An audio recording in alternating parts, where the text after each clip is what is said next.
trying to change what I've been trying to say.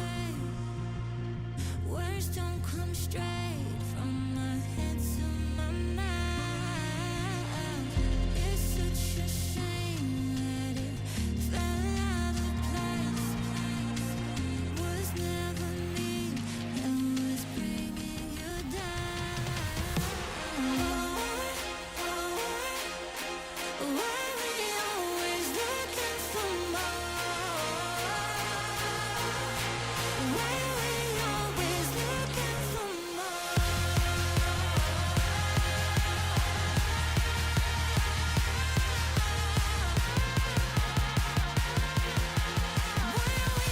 Always looking for more.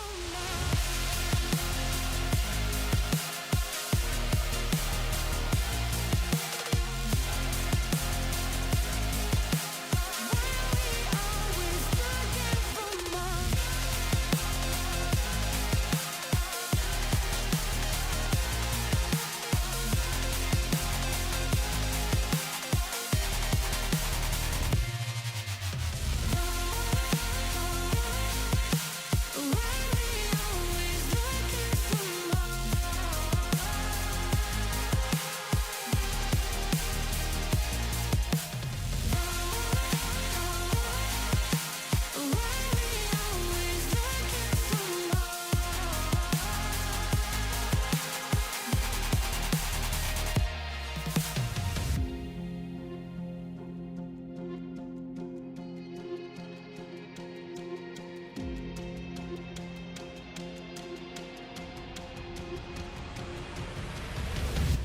I wish that I could change what you wanted.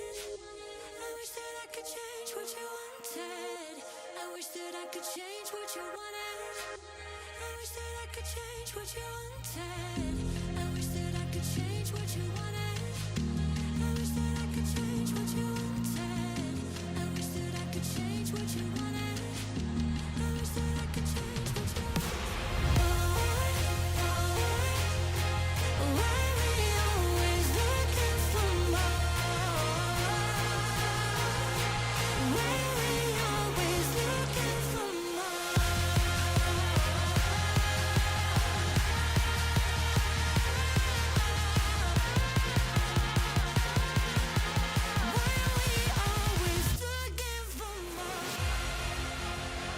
for more?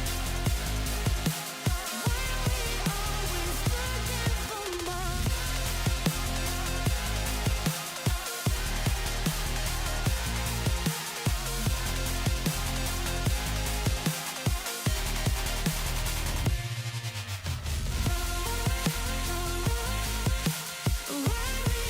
always looking for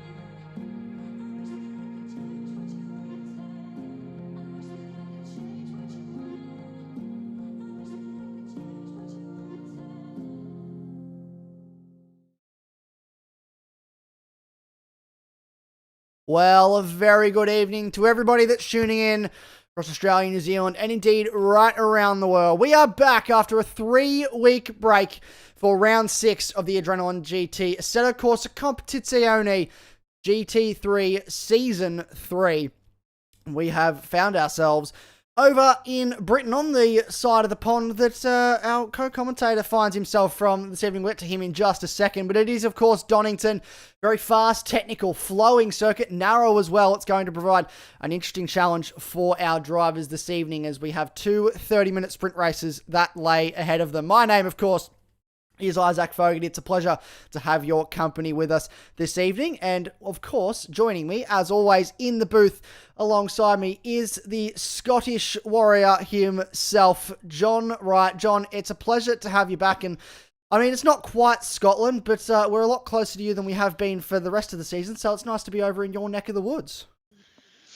It certainly is. Good evening, Isaac. Good evening, viewers. I feel like at this point I should shout freedom just so we can get into the swing of things with the Scottish Warrior. Almost killed Isaac choking on his coffee there. But yeah, no, absolute pleasure to be back. It really doesn't seem like 3 weeks. It massively does not seem like 3 weeks since we were tearing our way around the Nürburgring in Germany, but we have hopped over the English Channel to the dark destroyer that is Donington. This track fills me with absolute dread. But I'm looking forward to seeing what the drivers can do around here tonight. Of course, I hide behind the microphone. They all grip furiously onto a steering wheel. And I think we're going to see, as much as this course fills me with fear, it really is a tester for the drivers. And we're going to see some seriously well-deserved winners coming out with this one tonight, Isaac, especially with the way the tyres are going to play out around this course. It's going to be an interesting end to both of the races, I think. Yeah, absolutely. Could not agree more. It's look, it's a pretty short lap around here, only just over 4 kilometers. And look, about a minute 26 really is the times we can expect to see this evening. So pretty quick lap. Matt Simmons breaking the lap record in practice.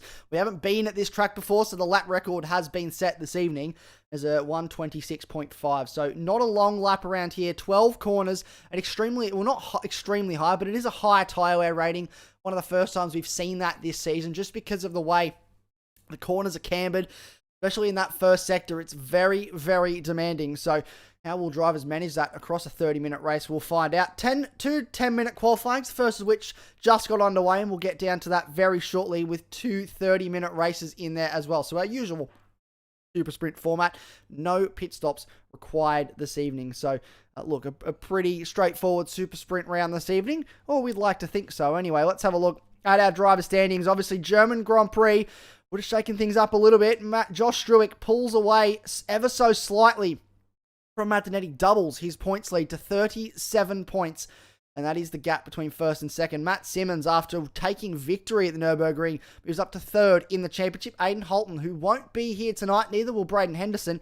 Both of those drivers sit fourth and fifth in the standings. And then Simon Bishop and Max Silver both returning to the series this evening to try and salvage their championship seasons and get some points back on the board as they look to try and close back up to Matt Simmons in that podium position. As for our Pro-Am drivers, it is Bowen Piper still leading the way over Mick Toward in second, a 72-point gap between the two of them at the moment. Mark Hurley moves up into third and Rowan Nicholson into fourth after the German Grand Prix.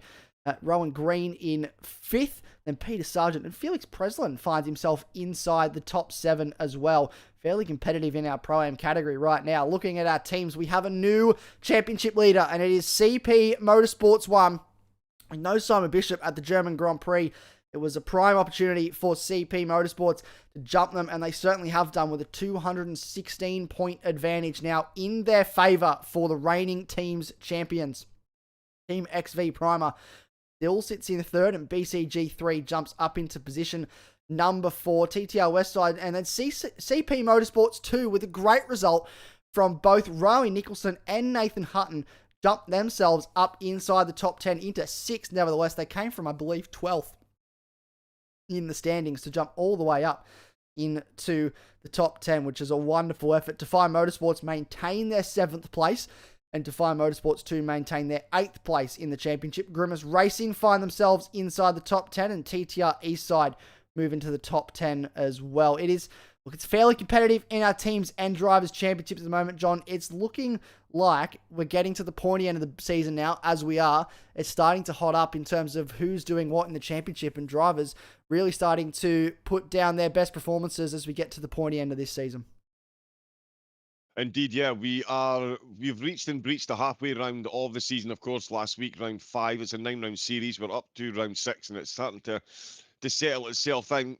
Certainly, the drivers up at the front, what a display they've been putting on in the Porsches, the slippery Audi being tamed by a couple of the teams. For me personally, and I know this is a drum that I've been banging since the start, it's just great to see Riley Nicholson, for me, getting some results that he actually deserves. I'm not trying to show favourites or anything. I hate to see when good, honest, solid drivers just get themselves bad luck after bad luck after bad luck.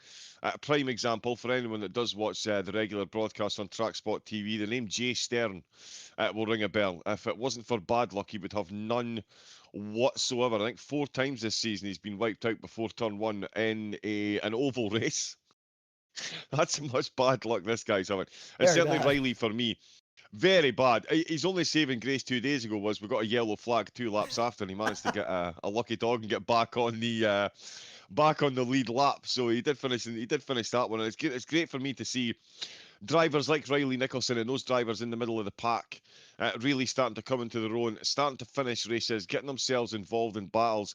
And as you just said there, they've jumped from 12th to 7th to 6th in the team standings there. So absolutely phenomenal performance by the drivers up at the front of the field. Certainly some absolutely immaculate displays from some of the drivers up at the front. But it's good for me as well to see these drivers in the mid-pack starting to gather some points, gather some momentum, and very much looking forward to seeing how the rest of the season plays out. I mean, on the calendar, yeah, we've got some great tracks still to come. Paul Ricard is going to be an absolute barn burner in a couple of weeks, but certainly for today, Donington, these mid-pack battles, that is very much what I'm looking forward to seeing today, Isaac.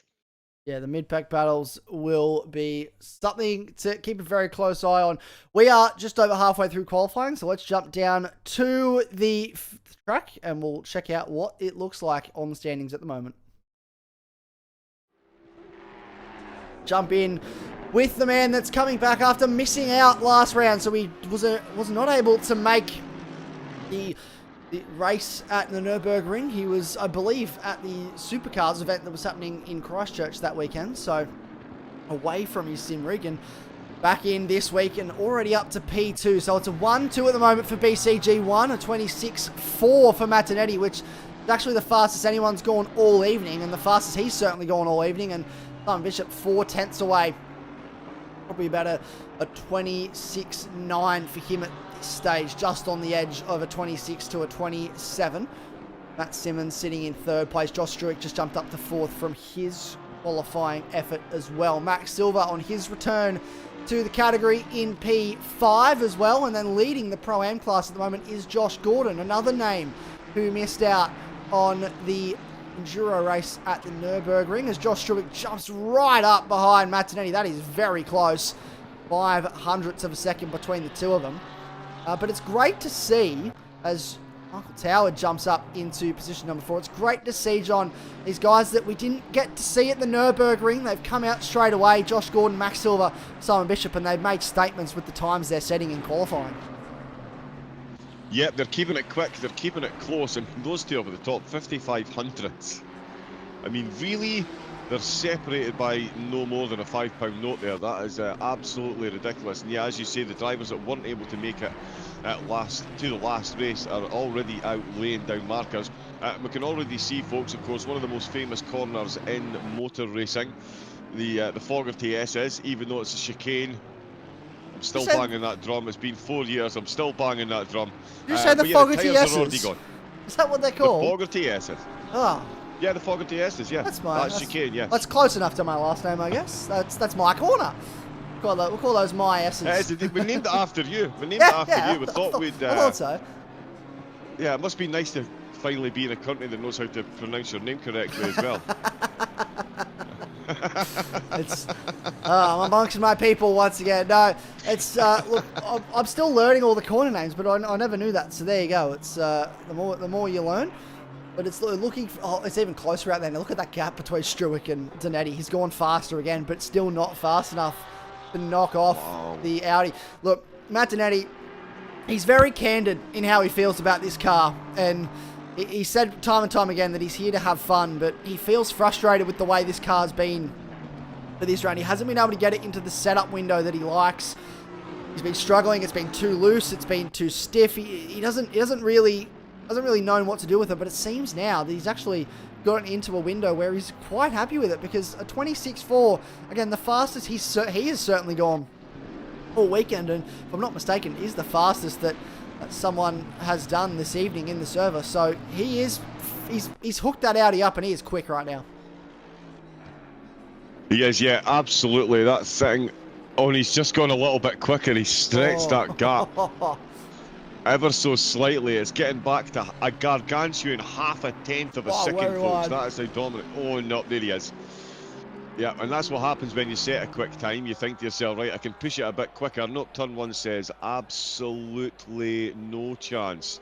There's Hurley crossing the line. The best performing Ferrari so far. Forza Ferrari, he's up in 11th position. Some quick times coming in still up at the top. Simon Bishop only exactly 3/10 off the pace, with Bowen Piper 3/10 further back. So the gaps up at the top very close indeed. The top 10 only separated once again by a second, Isaac. They do keep it close, but of course, as a famous man once said, I think his name was Double O Raven, qualifying is vanity. It's finishing position in the race that is very much sanity. And I know I've stolen that from Dragon's Den before everyone jumps on the bandwagon. Yes, thank you very much, Big Peter. But yeah, no, as they say in business, profit, turnover is vanity, profit is sanity. And in racing, certainly qualifying is vanity. Yeah, I took pole position, but did you win the race? And it's going to be race trim that's going to be the important thing. Dernetti can get it round quickly over one lap. Can he do that? Over 2 30-minute laps, where he's got these two Porsches who we've seen, Isaac, they are insane in the race. And Struik and Simmons at the moment, they are all over the back of Dernetti, with Bishop there sandwiching. So it's going to be the race start here. And Riley Nicholson. Oh, look at He's Riley, up jumps up. Place. Let's go! He jumps up into 5th. Max Silver can't improve at the line. What has Josh Stewart got in the tank? He comes to the final corner. Will it be an improvement for our championship leader? Out of the final hairpin, now accelerates the car towards the line, and he does. He goes to the top with a 26.39, so he displaces Matt Dernetti by 0.05 of a second, moves to the top of the field. We still have a couple more cars across the line here. We got Rowan Green crosses the line, not able to improve that time, and his teammate Xander Stewart about to cross the line. What can he do his time? And he jumps up to 19th place in the end. So what a qualifying session. Josh Struik at the death, getting that done. First, the fastest sectors being shared around there. So it's Josh Struik from Matt Dernetti, Matt Simmons, Simon Bishop, then Riley Nicholson and Bowen Piper. Riley Nicholson with that Pro-Am pole position in P5. Michael Toward, Josh Gordon and Max Silver both on their returns inside the top 10. Peter Sargent gets the last spot inside the top 10 with a very, very good 27.6. It's a bit spread out around here this evening, but that's to be expected with a track like Donington. The times, the nature of this circuit means the times may be a little bit more spread out. Mark Hurley, James Barton, who I understand is racing with a couple broken ribs this evening, so that's never easy when you're in a sim rig, you're in the seat and you're trying to steer around with broken ribs. Yeah, he wasn't going to race this evening and then sent me a message a little while ago and asked if it was okay if he jumped in. I said absolutely, but we didn't want him to push himself, and we hope that he's okay and he's recovering well, but sim rig, that's certainly going to push him tonight, so we'll keep an eye on him this evening and how he goes. But P12 in qualifying, not a bad effort with some broken ribs. This is Dale Hagstrom. He's brand new to this series, filling in tonight for Aidan Holton. CP Motorsports desperate to hold on to that championship lead, and they're running a second car with Hagstrom jumping into the series tonight, and he's qualified in P13, which is not a bad effort at all. Nathan Hutton in 14th. Lachlan Dawes is back tonight as well. He's in 15th. Daniel Wood in P16. Ben Sayers, Andre Sheppers, and then it's Xander Stewart and Felix Preslin rounding out your top 20. Adam Joy is back in the series finally. It's great to see him for the first time in Season 3. Obviously a very big staple.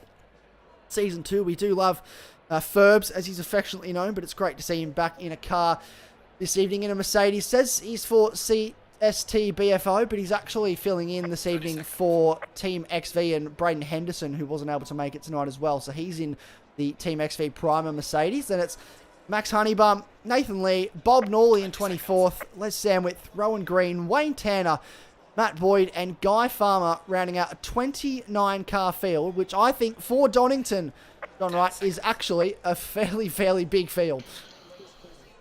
I think you're going for the title of King of the Understatement there. You and O'Leary won't be happy. Yeah, any more than 2 cars around this track is absolute insanity.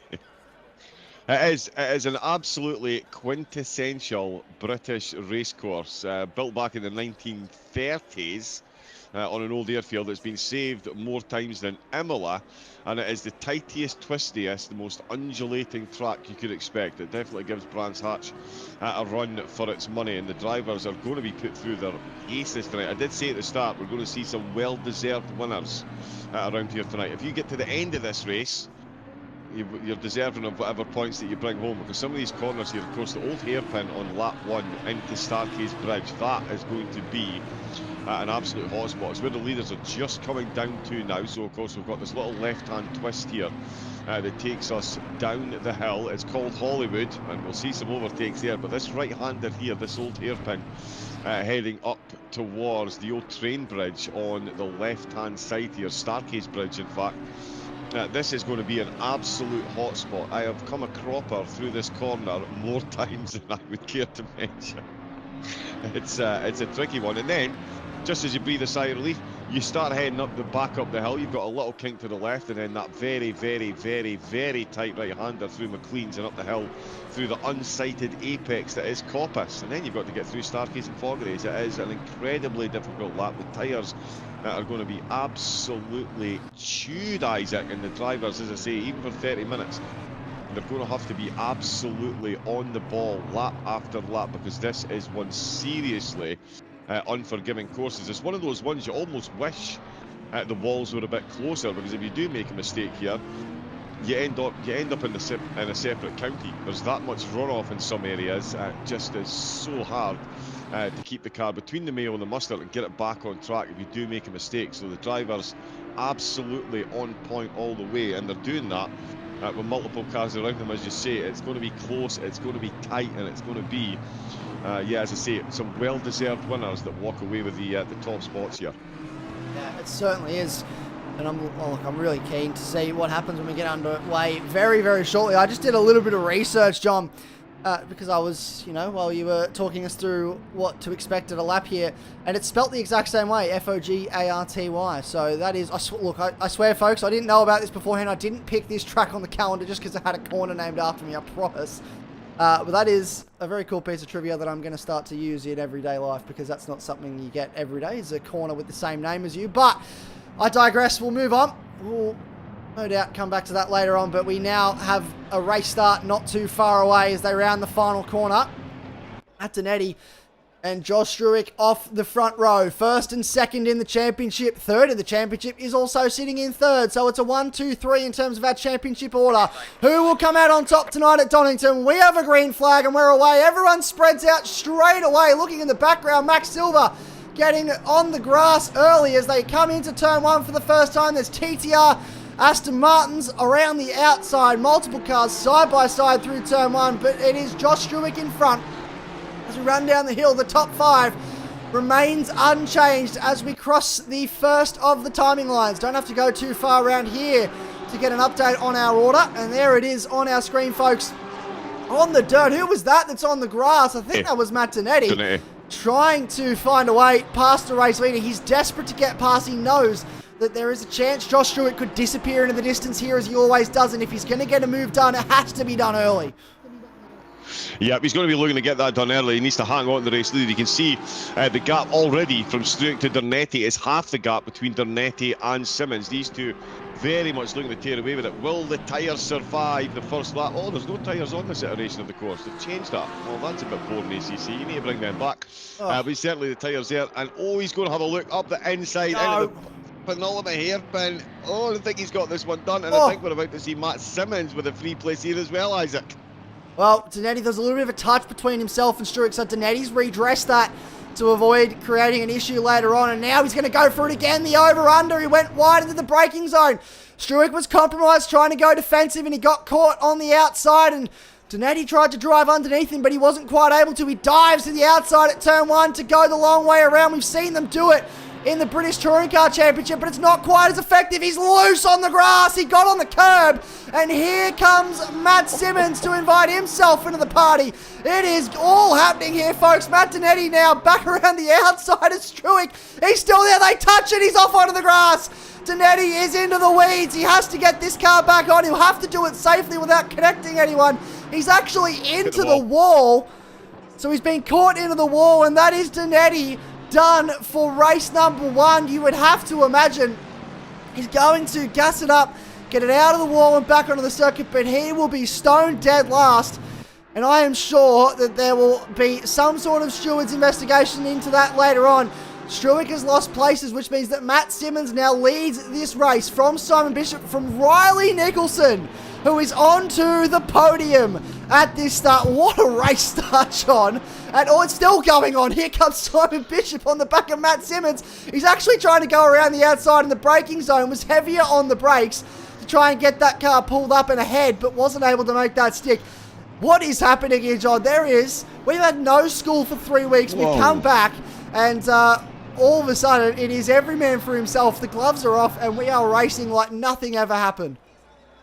Oh, yeah, it's absolute full elbows out. Absolute 100% commitment from the drivers here. As we see, Donetti did go off into the wall. The top 3-4, though, still completely unperturbed. There's an absolute monster battle going on as well down in 15th position.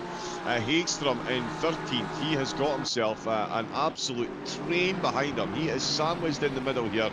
And as you can see there, as the head down out of turn at number 1, it is very close here as well in the mid-pack. And Sandwith as well down in 21st. He's got himself a whole Bowen Piper-sized headache as a lot of grass gets kicked up there by some of the other drivers going through. But you can see there, Sandwith, Piper, Green and Presland absolutely on top of one another. Norley leading that little pack. So they're forming into these little battle groups here, and battle will be commencing at every single apex. The drivers looking to try and find any chink in the armour of the drivers ahead of them here. The drivers up in front, oh, and there really are taking some curb in there. That's on the way up through McLean's. That is not a corner you want to be messing with. You really need to make sure your Coppice entrance is absolutely on point for that unsighted apex. As we see Sandwith heading through Isaac's spiritual home now. We're never going to hear the end of this corner being named after him, I can tell.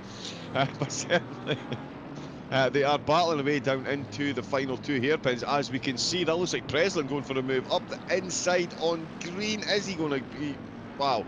I was going to say, is the Mercedes more nimble than the McLaren? Surely not. No, it wasn't, but the Mercedes absolutely hanging on to that one there. So yeah, the battle's right down through the field, ultra competitive all the way down through the field today, and it's going to go on into turn number 1 here as Piper looking to defend from Green and Presland. It's absolutely all kicking off because yeah, just up ahead again. Oh, that's a lot of gravel coming up there, Isaac. Here we go, side by side in front. That's Sandwith and Piper. Piper manages to get the track position before they get to the timing line, so that is sorted. Bowen Piper back up into 20th. He's on a recovery drive as well. Matt Donetti, where is he? He's 25th now, so he's worked his way back from last, but has a big ask ahead of him with 24 minutes remaining in this race. He certainly has the pace. He just needs to have the patience to try and move forward here, which I'm sure he will, but there will be some frustration after that incident with Struick, no doubt. Everyone I think there was a little bit of elbows out from everyone in that situation. It was all happening, all kicked off at the back end of the first lap when there was a bit of contact between Donetti and Struick. Donetti redressed that and then continued on all the way down towards the bottom of Sector 1. And unfortunately for Donetti, it ended in absolute tears, but it's still going on at the front of the field here. We've got Hagstrom trying to find a way past Dawsey, and as a result, Hutton now invited up the inside on his stablemate. And this is a welcome to the series for Hagstrom. He's brand new, and he's certainly in the thick of it at the moment. He's got multiple cars bunched up in front of him, multiple cars bunched up behind him. He is in the sandwich of about 7 or 8 cars here, all vying for a spot inside this top 10. It starts with Daniel Wood and it runs all the way back to about Sheepers and Stewart in 14th and 15th. And Hutton is very desperate to find a way past the Porsche at the moment. Indeed he is, yeah. Everyone looking to get that all-important track position around here, and that is absolutely vital around this course. What we'll do though, Isaac, if we jump up to 4th place, because I think Riley Nicholson is having himself a bit of an issue here, and it is a Max Silver sized issue, and Nicholson leading the way in the Pro-Ams on the overall podium, but Max Silver in the Nissan, and we've seen how quick Silver is around here. He set the quickest time in Sector 1 by almost half a tenth, which is a sizable gap around one sector around here, I can tell you that. And Silver very quick in the Nissan. This is where his car is going to absolutely come to life after this hairpin here, and it's going to be Nicholson that's going to be on the full defensive, although Bishop might be on the full defensive as well from Struick up there in second and third. The Struick is setting the fastest lap of the race. Into turn number 1, it is Max Silver chasing the Pro-Am leader. Let's see what he can do. As I mentioned, yep, he is the quickest driver in sector number 1, so I expect him to get very close through the old hairpin, although Nicholson having absolutely none of that. He gets a world of an exit from the first corner and into the old hairpin and towards Staircase Bridge. The two of them running the curves as wide as possible, and they will maintain their current positions. Struick maintaining a good look at the back of Bishop's car, and there's still absolute battle packs right through the field. You can see just how close these two are, but no one close at the moment, Isaac, to one Matt Simmons. He is once again doing very Matt Simmons things, and he has taken this lead. He's taken this race, taking the bull by the horns here effectively, and he's got himself 1.6 seconds up the road while the rest of the field scrapped. Over the scraps he is leaving at the table. He is having his little winning banquet on at the moment. I'm trying to see who else. Apologies as well, folks. Some technical issues means I don't have my own individual view of the race this week, so we're limited on replays. But yep, Isaac has just clocked on to what I was looking at there, and that is this battle here, Isaac. This is still going absolutely hammer and tong here. Hutton looking very quick in that group of cars there. Hutton, yep, absolutely all over the back of this, and he's got Hagstrom just ahead of him, Shepherd's and Tower just behind Tower. With a different start to the race for him, he's dropped down a couple of positions, but he is certainly very much in touch with this group that he's got in front of him, Isaac. Yeah, he certainly is. We'll get a little bit of look in the background. That's Towered on Sheepers. Find a way past, and yeah, this little group. This is the thing now. Everyone's getting into a rhythm. Everyone's starting to find a flow with the tyres up to temperature, and what that means is that it's becoming a little bit of a, not a car park, but maybe just a stalemate at this stage. We're 10 minutes in of a half an hour race, so 1/3 of the way through, and as I say that, here goes Hutton up the inside on his teammate. He opens the door and gets that move well and truly sorted. It was a lovely overtake from Hutton, but I think those are the things you're going to see. If a driver makes a mistake, there'll be an opportunity for the door to open, but everyone that's just sort of racing at pace at this stage, it's going to be very difficult to get an overtake done. A nice run through the, what I'll call the me S's. The nice run through the me S's will get you to the hairpin in a good state. And you can see here there's a Mercedes in Shepherd's alongside Hagstrom now up the inside. We'll get this done. Hagstrom has a look at the switchback, but Shepherd's has parked that car beautifully, and a great overtake. And now Toward is actually thinking about a look. Oh, but he dropped off there next to the hairpin, which was strange. But Hagstrom getting his ears boxed a little bit here at the start. Dropped a couple places on that lap from 11th down to 13th at the line. It's 7 laps down, and Matt Simmons leads the way over 2 seconds now. Back to this little battle with Struick and Bishop for second and third. Josh Struick with the fastest lap of the race. Then it's Nicholson and Max Silver for 4th and 5th on the road. Nicholson leading the Pro-Am class at the moment. Then it's Josh Gordon, and James Barton with fractured ribs is in 7th place. That is an absolutely mega effort from the Nissan driver.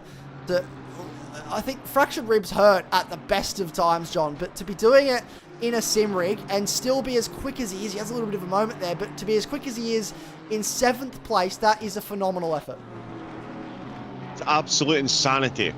I don't have personal experience of having broken ribs, but my daughter, due to surgery, has described to me the pain of a healing rib cage, and it is just astronomically horrifying.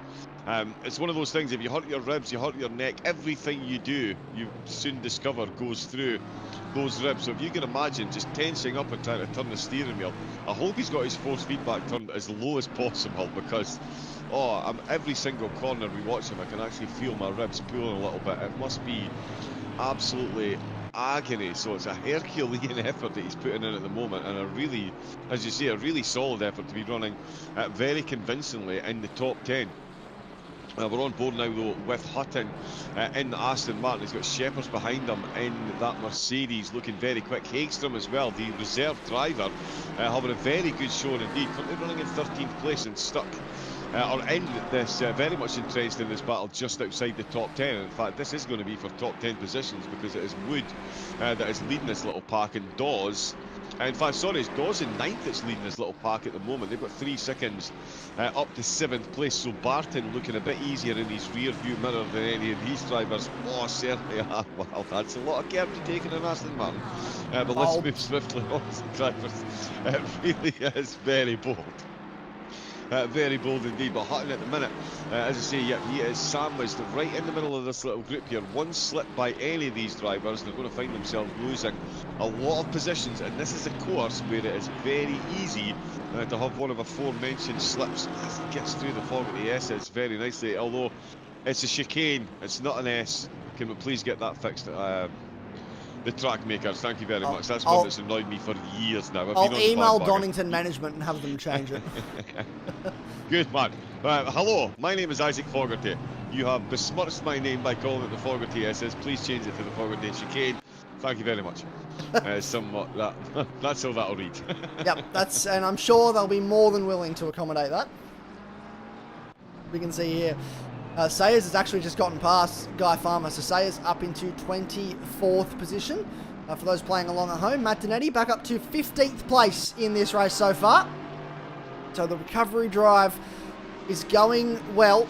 He's now got a little bit of time before he actually catches this group that we've been following fairly closely, that's led by Daniel Wood. So once he gets to the back of Toward, passing this group of cars means he'll be well and truly inside a shot of getting the top 10 here. So you can see him there floating in the background. He has some work to do, but the way these guys are battling, I'd say it's a matter of if not when, sorry, a matter of when, not if, he gets to the back of these cars. Gives himself hopefully enough time to get past them before this race is over. See here, top 10 looking further afield. Josh Struick still on the back of Simon Bishop. Hasn't let him go, but Bishop, again, as long as you don't make a mistake around here, John, it's probably quite difficult to pass a car that's similar pace to you. Just in, there's no real major heavy braking zones, maybe the hairpin after the Fogarty S's, but other than that, there's not really a high-speed heavy braking zone that you can set yourself up in.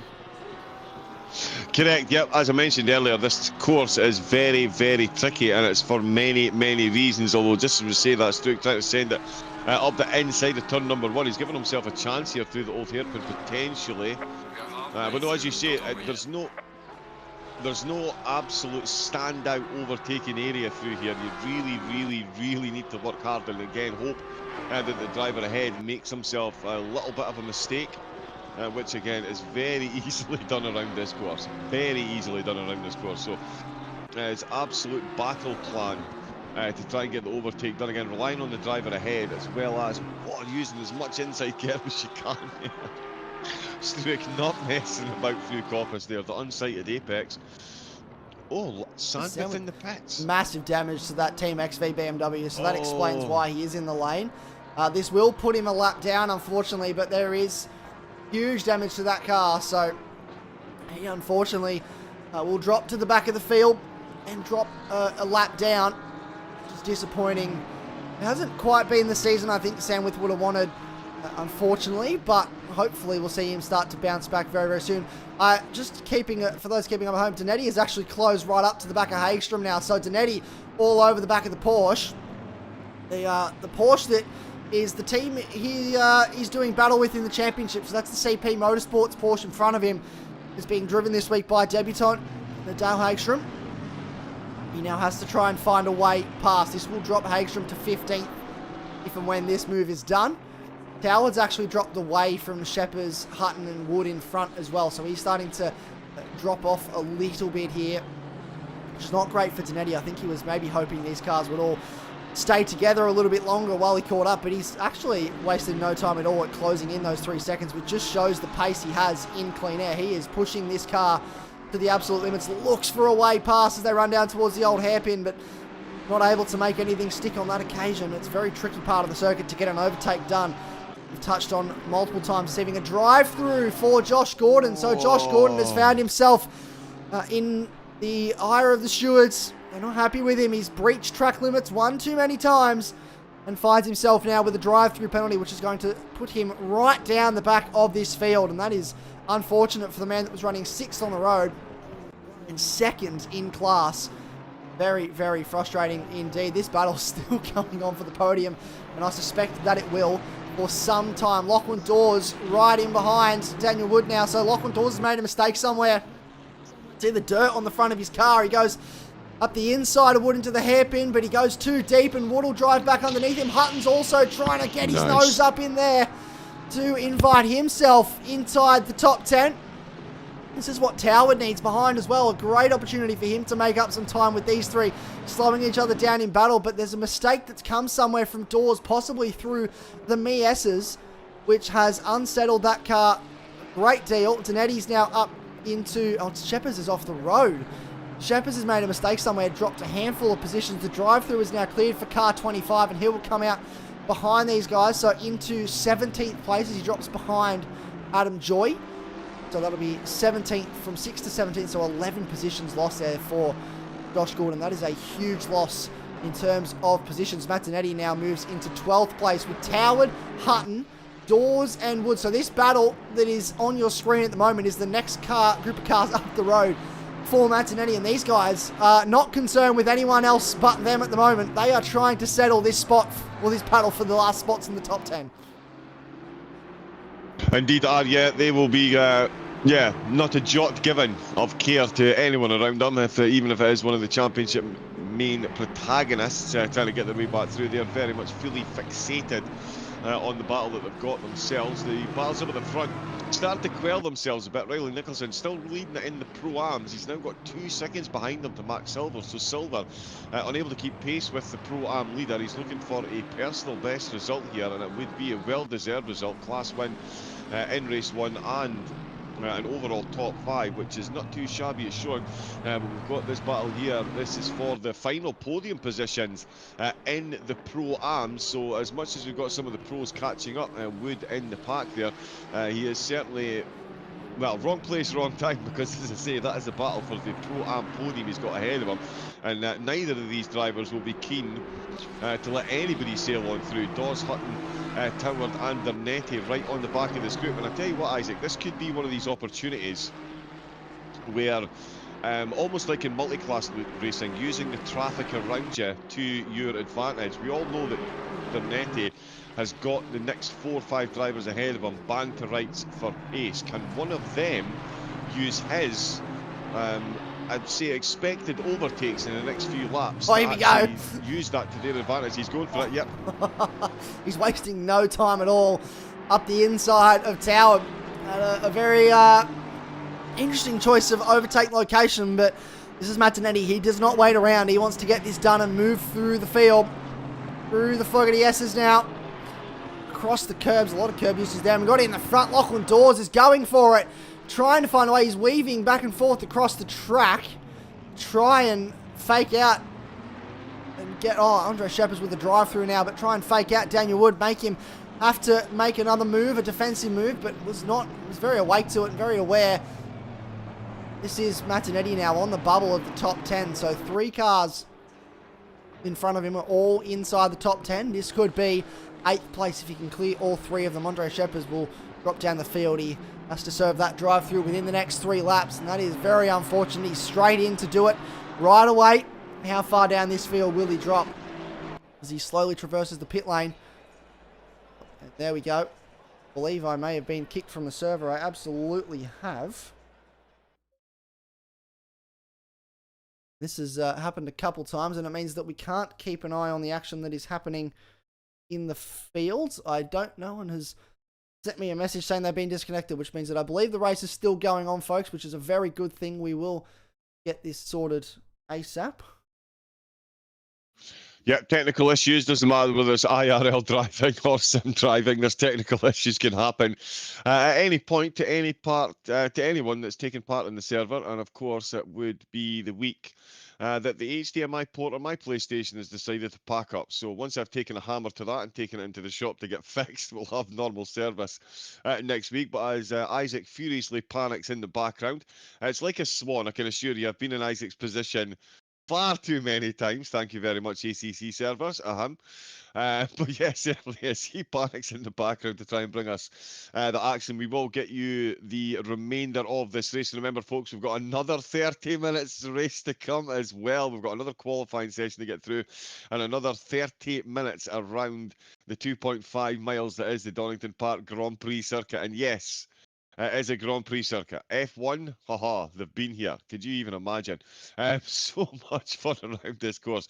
And it's actually a very good course in the open wheelers as well. But of course, it is the GT3s of AGT that we're here for today. It's been an absolutely enthralling opening to the race. Of course, we'll see when we rejoin where Matt Dernetti is, if he's made it back up. He will certainly have a point to prove in race number 2. We've got Struick, who's been leading the way and very much doing Struick and Simmons things up at the front. There was a two-way battle for the final podium positions in the pro class. And of course, Riley Nicholson leading the way in the pro-ams. He had a pro driver behind him, and then the final two pro-ams on the podium a bit down the road. So he is looking pretty comfortable at the moment, or was looking pretty comfortable, or as comfortable as you can be around a circuit as deadly as Donington. I mean, it's no Oulton Park, but it's certainly right up there, that is for sure. And of course, put back together in 1931. This course was put together. It didn't take its current iteration until about 1986. That was when most of these corners were added. Of course, the Fogarty S's were added in 2010 in deference to the motorcycle rider, whose first name escapes me, which is Carol Fogarty. My goodness There you me, go. that I'll be completely disowned by the sporting world for forgetting Carol's first name. But yeah, Carol Fogarty, the superbike rider. Where that's who the corner is actually named after. So we'll have to check on genealogy, one of those family tree websites, to see if Isaac is in fact related. I just got an update for you, folks. The race has been declared. The server dropped for everyone, as Greeny said, ACC things. And while we work on getting it back up again with the race declared, we will have a chat to your... Well, I'm going to hand over to you, John, to have a chat to our race 1 winner. I'm going to bring him in here. So, with the race being declared, Matt Simmons has been declared winner of race number 1. And, John, I'll hand over to you to have a chat to our race winner. Indeed, yes. So, winner of race number 1, winner of many races here at AGT. And it's another one in the bag. Absolutely not the way we would have liked to have won it with the race being declared, but certainly given the 2-second gap you had over the rest of the field, a well-deserved race winner. Matt, how did you find the start of that race? It looked all action in the first opening couple of laps, and then you managed to run away with it a bit. Donington never fails to deliver. Yeah, that's what you call a Bradbury right there. I definitely wasn't in for the win there. But it was a pretty intense start between Zanetti and Struick. They were both definitely playing for sheep stations. So I was just trying not to hit him and watch from the backs. And I mean, Simon got pretty close as well. So it was all happening. And then, yeah, unfortunately, contact between them. Obviously gifted me the lead, and then I had to try and regather and just, focus on trying to hold the lead, and was able to build a fairly decent lead with Simon. I think Simon and Struick had a few little battles there, which helped me to get the lead out. And then, was just focusing to get to the finish. And unfortunate that the lobby crashed, but I'll take the win and on to the second race. On the second race, indeed. Yeah, now, I've been talking about how deadly Donington is, certainly from an untalented driver's point of view, such as myself. This Yeah, this track gives me nightmares from a driver with your exceeding amount of talent. In fact, some would say it's maybe a bit greedy, too much talent. Share it about a bit, please. But yeah, how do you find Donington as a racecourse? Because for me, it really is quintessentially British with the corners and the elevation changes. How do you find this one as a race driver? Yeah, it's really demanding. It really, especially when you're racing close, because it's obviously tight. There's really only one line and a lot of corners, so if you get off it, you're in trouble. But it's rewarding too when you get it right. It's as you saw with quali with a few of the laps that got posted with Struik and Donetti. If you really hook it up, it's quite rewarding. So yeah, it's definitely a challenge, but yeah, obviously makes for pretty close racing as well because it's quite easy to make mistakes. So you're definitely not guaranteed a win until you cross that finish line, or unless the server crashes. I'll take either one. Yeah, whichever Yeah. comes first, we're absolutely Yeah. happy with that. And very quickly before we let you go, expectations for race 2. Try and get on the front row, and yeah, try and do the double. But we'll see. It's really tight between sort of the top 4, top 5. So we'll try and have a crack and hopefully be fighting for the win again.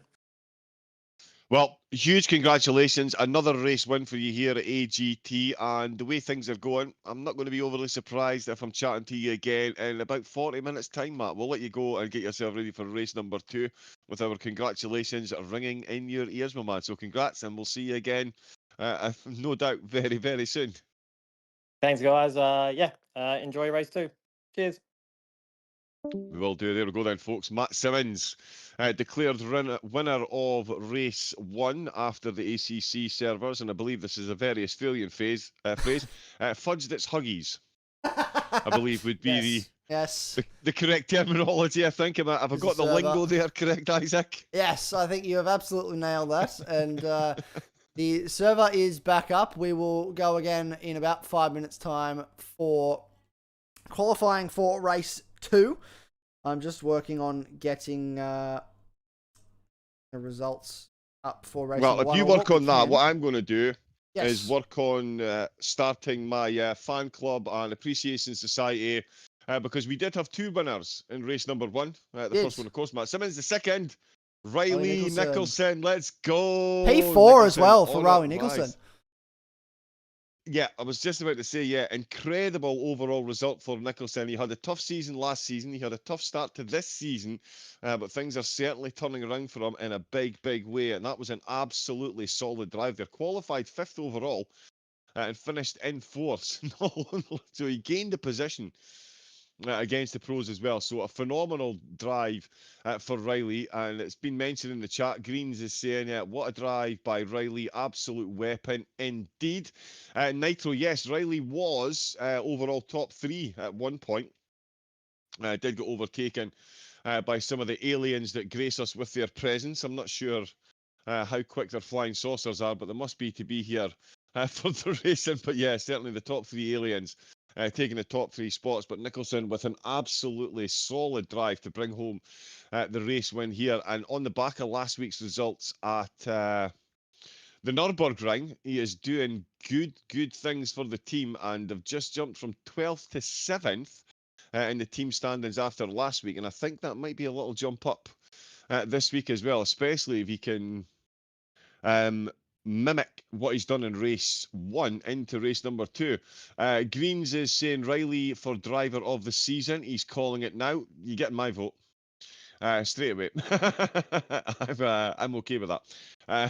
So yeah, we'll get the results up in a moment. I think Isaac is furiously working away to bring us up the full classified results. Of course, the server crashing. Read them out. I've got them. It makes things a lot easier for him. Of course it does. I'm missing one piece of the puzzle, and that is who came 27th. But I have everybody else, so we can run you through those. First place, of course, Matt Simmons will take race victory for race number 1. Simon Bishop and Josh Struik, 2nd and 3rd around at your podium. Riley Nicholson, P4. Well done, Riley Nicholson. That is a mega result. Max Silver finishes P5. Then it's Mark Hurley and James Barton, 6th and 7th. Barton obviously doing that with broken ribs. That is a mega result. And then we have Daniel Woods in P8. Lachlan Dawes, Nathan Hutton. That battle we were following very closely just before the disconnect. They Finished 8th, 9th, 10th, and then Martinetti just missing out in P11. He felt a little bit frustrated with the server disconnect there and the race being declared. He felt like he could have continued to move forward in that race if it wasn't for the disconnect. So unfortunately for Martinetti, he will have to be resigned to finishing P11 there. And I don't know what will happen with the stewards' investigation, as there's no replay for us to follow up on now with that incident earlier in the race, but sure there will be some discussion had for sure about that and what they can do. Michael Tower, P12. Hagstrom, P13. Nathan Lee finishes 14th. It's Adam Joy in 15th. Josh Gordon, 16th. Andre Sheppers in 17th. Max Honeybun, Bob Norley, and Peter Sargent rounding out your top 20. Xander Stewart just misses out in 21st. Then it's Ben Sayers, 22nd. Rowan Green, 23rd. Guy Farmer, 24th. Felix Preslin, 26th. Felix Preslin, 25th. Wayne Tanner, 26th. 27th is the only position we don't have. Matt Boyd was 28th, and Les Samwith, unfortunately, was 29th. So was an unfortunate end to the race there for a few drivers, but look, these things happen, John, and we just have to push on and go again, don't we? Indeed, yeah. It's like they say though, Isaac, it's an ill wind that blows nobody some good. So certainly, well, Donetti and a few of the drivers will be bemoaning the fact that the servers crashed when they could have gained positions. There are drivers that have gained positions because of the server crash. They've managed to bring home more points. So certainly there is definitely two sides to the story at the minute with the drivers waiting for race number 2, and it'll be interesting to see how they react this time. I wonder, do we think, Isaac, will Matt do anything differently on lap number 1? Because even Matt Simmons has just said it's a very difficult course to go side by side. We've alluded to the fact that it is tight and it is twisty and it is difficult. So race number 2, do we see the drivers take it a bit easier on lap 1 in deference to the fact that it is more difficult and you could end up off course, or do we see them going even more full-blooded because they've got the fear that the server might crash? I mean, there's a couple of ways that race number 2 could go here. Certainly is. There's a couple of ways this could go, and I don't know. That's what we're going to have to wait and see. I guess they're finishing up practice now. We had a 5-minute practice warm-up. What he's getting sorted and get back out on track for the qualifying session. We should be fairly close to time. That delay was roughly 8 minutes, and is 8 minutes left. I've just noticed that the server is struggling. It's showing a high CPU load in the server statistics down the bottom, which indicates that it is struggling. So whether this server will hold or not, we will have to wait and see. We have our fingers crossed, and I hope you all have your fingers crossed at home as well, because we'd love to see this finish and for everyone to be able to do a whole half-an-hour race. We'd love to get a race in, wouldn't we, John? A full race, that is. So we'll keep our fingers crossed as we wait for the qualifying to get underway. We'll head down to the track, though, while we do wait for qualifying to get underway.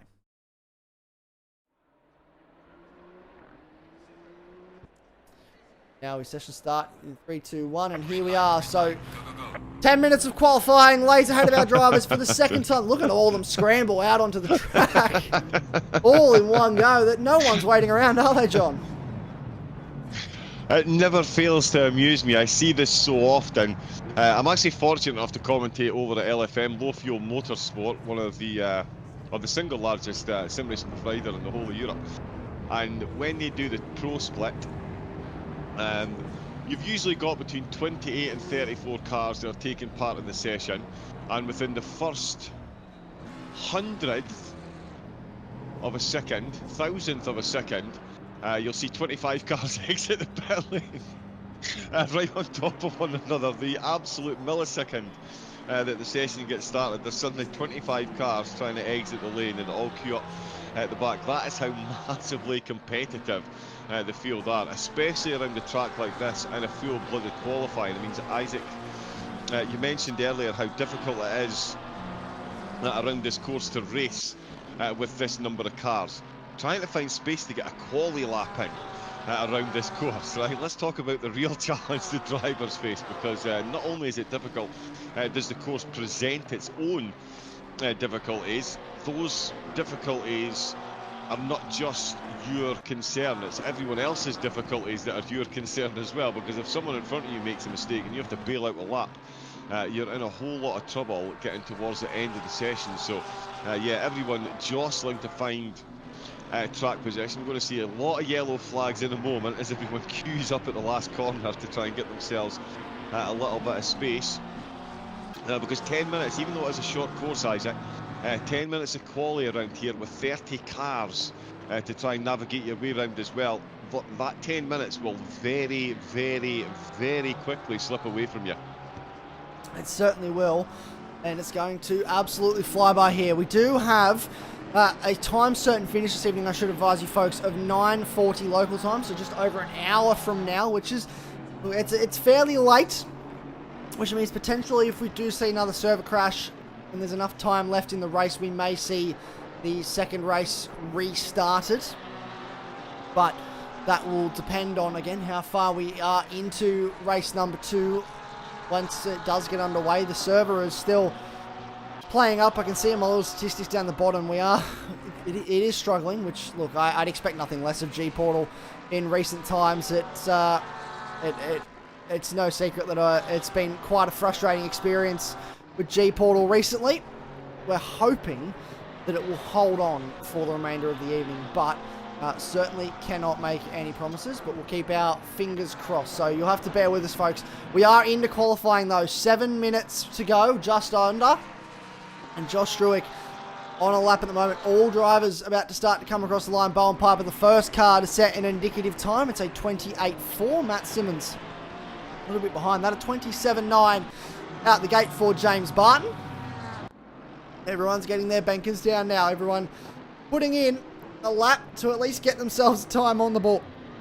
And if I will make the call now, John, if we do unfortunately lose the qualifying session before the last 2 minutes of the session, I'd say we will most likely just restart the qualifying session and run it again, albeit maybe a little bit less time. But if we get inside the last 2 minutes, whatever the results are inside that last 2 minutes will stand. So we'll wait and see what happens. Fingers crossed it'll just hold up, though.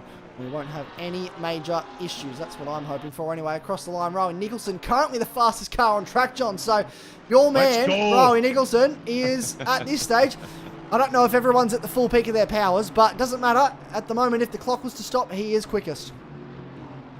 Indeed, and yeah, let's just stop the clock now. That's fine. We're done. Let's pack up and go home. It's been a great day, folks. Thanks very much. We'll see you all there. No? Nobody buying it? No. Okay. Yeah, no, Nicholson over the front. Very good time as well. 27.1. Laying down a good solid marker. Looking to go for back-to-back wins. I will say, actually, Isaac, I do want to ever so slightly jump in and just minorly defend G-Portal. When I was working with SOP Motorsports a few years ago, we actually moved to a small independent server provider to get our servers. And after a while, we got notification that they were stopping doing console ACC servers because the ACC backend itself is so bad that they were having to deal with multiple customer complaints, and it actually became their single largest workload was dealing with customer complaints about ACC servers that they could do nothing about. So there is a bit of a mix in there. G-Portal do need to sort themselves out a little bit, but I do think it is the ACC servers in the background. It's no secret what my thoughts are on the ACC development team, the way they've absolutely thrown console drivers under the bus. Their single largest customer base completely thrown under the bus. So Kunos, sort yourself out, please. These are some of the most dedicated, quickest drivers on the planet. They are filling your grids, they are keeping your game relevant, and you do nothing for them, and it is disgusting. We can't even get a broadcast mode. My apologies, you should never complain or explain when you are a broadcaster. It should always be a positive experience for the viewers, but on this one, there is a soapbox with my high horse stood on it, and Kunos, you really do need to sort out, because as I say, I mean, some of these drivers, absolute commitment, very quick, very clean. We're getting 30-40 car grids on console. And yeah, we're getting absolutely thrown under the bus with the servers. That is my rant over. There's still some very quick drivers on them. We'll let Isaac hide my blushes and talk about some actual qualifying now. There is a lot of frustrations within the community. I feel this game, they announced AC Evo and they sort of said, well, that's it for ACC, and there's no real console timeline for AC Evo, so they've sort of abandoned a game that has a very, very large player base in terms of console and gone, well, we're just going to focus on the PC side, and as a result, this is what we're left with. And while the product works functionally as a game, and in the grand scheme of things, it's just not quite, I think, what they would have wanted for, or how the player base really would have wanted it left. And you know, the broadcast things they get on PC certainly make it a lot easier, and we're missing that on console, and there's just a little quality of life things that we are missing on ACC that it's disappointing. There is no further updates to this game besides liveries to cars. It's disappointing, but again, it is what it is, and my hopes are that LMU is going to move to console sooner rather than later. We've been told to expect an announcement at the actual real life Le Mans in the coming months, so fingers crossed we get a bit of a timeline, because as soon as that happens, I can tell you it is goodbye AGT ACC and hello LMU, because that's exactly where we will be going. Be careful what you wish for. Be careful what you wish for. Yeah, be careful what you wish for. Yeah, listen, I'm sorry to rain on anybody's parade, but LMU will not be console fit for at least 2 years. Considering how bad it is on PC currently. So, I've mentioned LFM, largest 290,000 drivers they've got, and they had to cancel the last 2 races of last season and the first 2 races of this season because LMU can't sort the bop out. The BMW, now very fast. I'm using 10. The BMW was 10 seconds slower than any other GT3 car around Le Mans because they got the balance of performance all wrong. 10 seconds, folks. A big gap. That is a big gap. You might as well drive a GT4. Yeah, imagine just walk, really, around Le Mans at that point. Like, that is a very big gap. Nevertheless, we have a qualifying session going on. We have cars coming across the line. Mark Early across the line does not improve on that occasion, trying to follow where some of our drivers are up to. Matt Simmons coming to the final corner now. You've got Matt Donetti behind him, so we'll follow these two as they come towards the line. Yellow flags in front. That's for a car in the pit lane. Just an improvement for Matt Simmons. It is not. Is an improvement for Matt Donetti. It is an improvement for Matt Donetti, but not enough to jump up onto the front row of the grid once again. Josh Struick, where is he? Coming down towards the hairpin at the bottom of the circuit, the penultimate corner on this track. There is still a number of drivers out there on hot laps. You've got 40 seconds remaining in this session. For now, we are okay. It is holding up. Nothing is majorly broken. Simon Bishop out there setting a time as well, pushing on with his lap. Josh Struick across the line does not improve, but I would imagine he's got something left in the tank. Who is coming to the line now? The 115 car of Xander Stewart to the line. Max Honeybun in behind him. What can they do? There's no improvement at this stage from either of those drivers. The 48 car is coming to the line. What can Michael Tower do? Can he improve? Not at this stage. Daniel Wood also not able to improve on this occasion. Now jump back again. Mark Hurley. The cycle is complete. It's a fairly short cycle. The timer has gone off. The checkered flag is out, and this will be everybody's last lap now. So everyone made it to the line for one more lap. Across the line goes Mark Hurley. And a massive steer into the wall there at the end of his lap. Maybe a little bit of frustration that he wasn't able to get it done. Adam Joy jumps up into 25th ahead of his stablemate in Les Sandwich to the line. What can Matt Simmons do? Is it an improvement to pole? It is an improvement to pole. Only just knocks him out. What can Matt Donetti do? No improvement here. Where is Josh Struick? Where is Simon Bishop? Here is Simon Bishop out of the final corner. What can the Audi driver do across the line? Will it be an improvement for the number 2 car? It is not. Does Josh Struick improve? Can he knock Matt Simmons off the pole position? Or will our race 1 winner put himself in the box seat to do it all again in race number 2? Out of the final corner, the power is down. It's a short run to the line for the championship leader. He does not improve and stays second. So providing no one pulls the lap out of absolutely nowhere, that will be pole position for Matt Simmons. You have a number of cars still coming to the line now to set their final times. Lachlan Dawes, does he improve? He does one spot. Michael Tower jumps up into P4. Tower. At the death as well, jumps up to P4, and look at those gaps. We now have 11 cars within a second of each other, which is a much closer qualifying session. Indeed it is, yeah. Big shout out to Sargent there. He managed to pip Nicholson by 300ths of a second, but then Toward comes in and beats them both by 200ths of a second to get himself 4th place overall. Top 3 Pro-Am drivers in the top 6 overall. That is how quick that field is. So as you can see at the top of qualifying, we've got 3 pros, 3 Pro-Ams, and then Matt Dernetti in the pros in 7th. He's got a couple of Pro-Ams behind him, but 5 Pro-Ams in the top 10, Isaac. Could these leagues be any closer?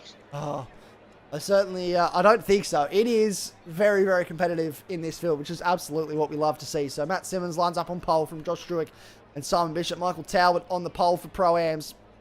Peter Sargent and Riley Nicholson in P6. So your man in position number 6. Then it is Matt Donetti in P7. Probably not where he would like to be in that Audi at all. Could not get the lap together in that session to repeat his Q1 time. Nathan Hutton, P8, Bowen Piper. Then Max Silver in position number 10. James Barton just outside 11th. Hagstrom in 12th. Then it's Sheppers, Gordon, Hurley, Dawes, Wood, Lee, Sayers, and Preslin rounding out your top 15.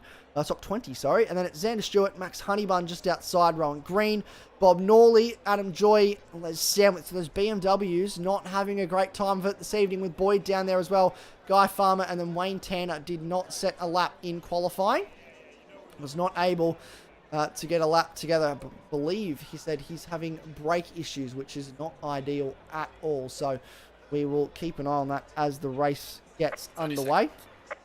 We are hoping this will be a full race. It seems that the server, I'm going to get ahead of myself, but it may be starting to stabilize a little bit now, which is what we were hoping it would do as we got more comfortable into this session. So we will go racing for the final time this evening. 30 minutes of action lays ahead of us at Donington, and hasn't Donington provided so far this evening, John? There has been, especially in the opening laps, there has been a lot of elbows out, a lot of side-by-side action, and we could see the very same thing repeated here. Oh, indeed, yeah. I mean, there's no could about it. This is Donington. This is what it does. Oh, Hagstrom starting from the pits. Did not tick in time, so Sorry. Didn't click drive. Oh. That is disappointing. So Hagstrom I mean, that might be the master strategy. It could be. That It might could be the master safest call. strategy. It definitely would. I mean, yeah. Oh, I accidentally forgot to start at Monza. That means I'll miss turn 1, lap 1. Ah, downer. But yeah, no, so Hagstrom starting from the pits. Yeah, but certainly around here, the drivers, as we were saying, it's going to be, well, it's going to be full-blooded again. I mean, we've got drivers that they all understand this is a very difficult track to get an overtake done, but we've also got some wonky servers, so they will be looking to get positions as much as possible. So it's very much got to know when to hold them and know when to fold them, and I think the first lap, or certainly the first 2 laps, are going to be a very, very, very solid marker as to how the entirety of the race is going to play out. It'll be interesting to see how Dernetti does down there in 7th. It's going to be a tough one for him because it's 3 very quick Pro-Ams that are battling for their own overall podium positions, as well as those vital team points. The team championship just really is hotting up at the moment. But the big problem that Donetti's got, Simmons, Struick are up in front in those Porsches, with Simon Bishop, the rear gunner in that group of 3, in the Audi. Simmons and Struick, I mean, we've seen what they can do up at the front of the field. We saw it at the Nürburgring. They were pretty impressive. That battle will live long in my memory, and we could be in for another one here with these 2 up at the front. But Bishop's certainly in a good position at the start of the race. Certainly is. Peter Sargent and Riley Nicholson also in a good position here for the start of this one. I'll just quickly talk you through the red flag procedure, folks, just in case we do have one. So red flag is called no matter how long into the race, because it's very, very difficult to determine where cars are on track, because as you can see here, we have 29 cars in the field, and at any given time I can only see 21 of those cars. So if we have a red flag at any stage, the grid is reset the field is reset in terms of their starting position, which some drivers may feel a little bit hard done by, but we will move back to starting positions if the red flag is called. If we get more than halfway through the race will be declared, and we will take the results as best we can get them for those finishing positions. So that is how it'll work. If we get to over 15 minutes, we will declare the race, but hopefully, fingers crossed, we will not have a red flag. If you can all keep your fingers crossed, touch a bit of wood if you're superstitious, and we will go racing. We are not too far away from a race start here. Matt Simmons on pole next to Josh Struick. Took the race 1 victory. Can he back it up and go 2 from 2? Car 26 straight away. Peter Sargent drive through for speeding on the start. But it is a wonderful start for our race 1 winner. He gets away cleanly from Simon Bishop, who actually moves up in the second. So Josh Struick loses a spot off the start line here. And everyone runs down the hill for the first time towards the old hairpin. And they're still side by side. There's 2 by 2 in the background. They're going to have to sort this out fairly quickly. I do not want to see any cars off the road here, folks. If we can avoid it, we have got cars off the road. Oh, around, massive contact. Huge contact. And that is Shepard's facing the wrong way. We've got cars everywhere. And 22 is off the circuit. There's another car off the circuit as well, trying to work out who that is. That's found themselves at the back of the field. I think that's 308. Daniel Wood, it is. Finds himself at the back of this pack. That is contact at the old hairpin. Just super easy to do. Here's Josh Struick getting aggressive off the start. We saw this in race number 1. He's super aggressive off the start through the Fogarty S's for the first time. And Matt Simmons skipping away here at the start. Here comes Matt Donetti in the background, side by side with Michael Toward up the inside into the hairpin. And in the background as well, Riley Nicholson trying to go for a move on his teammate to get that done. So there is multiple cars capitalising on the cold tyres at the early stages. Max Silver up into 6th after starting P10. What an electric start to this race. And again, on the opening laps here, Donington delivers. Indeed it does, yeah. It delivers Sargent a drive-through. He's going to come in and serve that one now. Dernetti getting a rocket of a start. That is a dream lap 1 for him. He's cleared all the Pro-Ams here. He's now got a bit of clear track ahead of him to try and work to catch up to Struick. Not a good start from Nicholson. He has managed to get himself back onto the podium, but certainly was ejected from the Pro-Am podium temporarily, and he's got an absolute battle on his hands to hold on to, because Barton, Piper, Hurley and Gordon, all 4 of those drivers are within 1.2 seconds of him. So that is an absolutely solid group of cars there. We've got Hagstrom, as you can see, right down at the back of the field. So a couple of drivers falling by the wayside. Hagstrom, of course, starting from the pits. So he's made it up to 27, sorry. Yeah, it was Hagstrom that started from the pits. There's so much going on. I mean, look at that group all the way back here from Hutton, Nicholson, Barton, Piper, Hurley, Gordon, Lee and Dawes are within 1.2 seconds of one another. It is absolutely wild. And Struick and Bishop, they've swapped positions as we've seen, and Bishop looking absolutely planted. So we have now got Porsche, Audi, which is BCG, CP, and then BCG. So BCG looking very quick up at the front, but it's an absolute coin flip, Isaac, as to which of these 2 manufacturers is actually quicker around here. Is it the Porsche or is it the Audi? At the minute, it's game on for the Porsches. Certainly is, and look, if I'm Simon Bishop, I'm going to play a little game of have you met my friend Matt Donetti, because Josh Struick is all over the back of him, but Simon Bishop is a very smart driver. He knows where to place the car, and he could potentially try and back Josh Struick into the clutches of Matt Donetti here. Exactly what Donetti needs to try and claw some championship points back after finishing P11 in race 1. So this could be a have you met Matt going on in a very, very short period of time. Struick, though, desperate to get past, throwing everything at him pace-wise. Barton sitting in P9. He's got Nicholson in front of him. Nicholson in the line astern with his teammate right now. Hutton in front in 7th. So Toward, this has got the Pro-Am lead from Hutton, from Nicholson, and then Barton. There's a nice group of Pro-Am cars all here doing battle for these Pro-Am podium spots. Josh Gordon right in behind Mark Hurley. Josh Gordon, of course, got a drive through for track limits, sitting inside that top 10 in race number 1, and then ran out of time with the server crash to be able to get that position back. So there was a bit of fortunate, I would say, for Josh Gordon to not be able to make up for lost time there. Truex still all over the back of Simon Bishop at the front of this field. Martinetti lurking in behind, just over a second away. Howard just over a second away from him as well. Then it's Max Silver in P6. Then it's this massive, look at this group of cars all happening. Bowen Piper, was that Bowen Piper or was it Lachlan Dawes? I think it was Lachlan Dawes. It was off on the ripple strip and bouncing across the grass as well on the exit of the final corner. Then look at this in the background.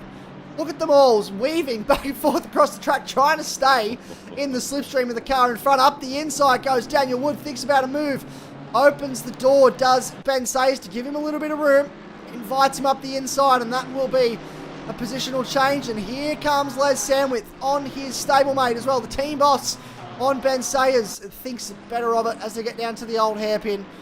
There is two distinct groups. Look at the track map, folks. There is three distinct groups, really. The front of the field, then there's a mid-pack, and then there's the second mid-pack. Look at these little groups on the mini-map. It is nuts. Welcome to Donington, folks. You are welcome. This is what this track does. It really does. Oh, so he has. That's huge. He must. Wow. He must have done that through Coppice. That's insane.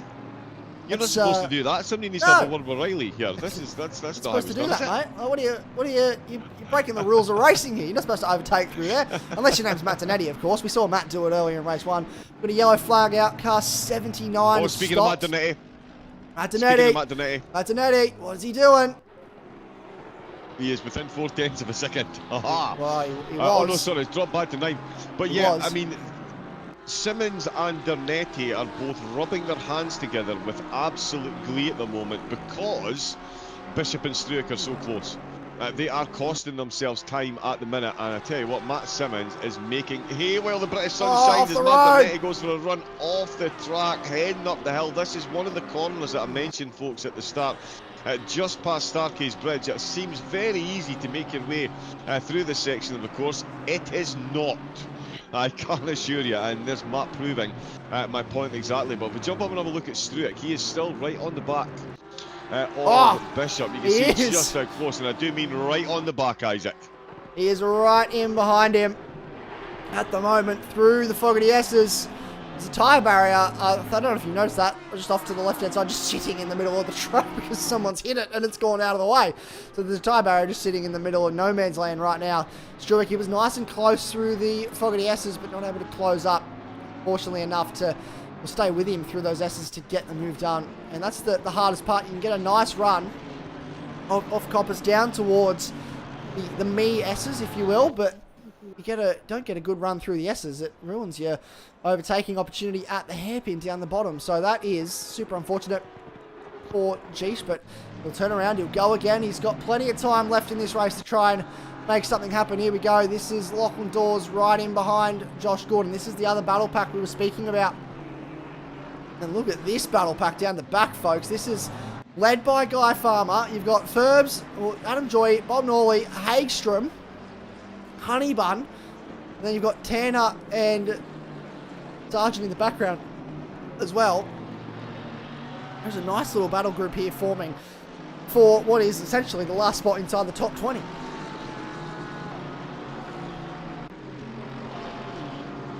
I'm on mute because I sneezed to it. My apology. Hay fever is all kinds of fun. I almost lost my eyeball there, sneezing so hard. But yeah, I tell you what, some of the drivers are going to lose an eyeball. Anyone taps on the brakes here, look how close that is. There is nothing separating them as they head up the hill, and a good mix of manufacturers. We've actually got Hayden in the chat on TrackSpotTV asking about the balance of performance on console, because on PC, of course, the Mustang is pretty much king of everything. Well, as you can see, it's a good mix, and it's actually a good mix as well, Hayden, if we have a look. A lot of the pro drivers, and this is something that we'll question on, a lot of the pro drivers, Porsches, Audis, we've got Nissans, a couple of Ferraris in there, but in the Pro-Ams, very much Aston Martin heavy.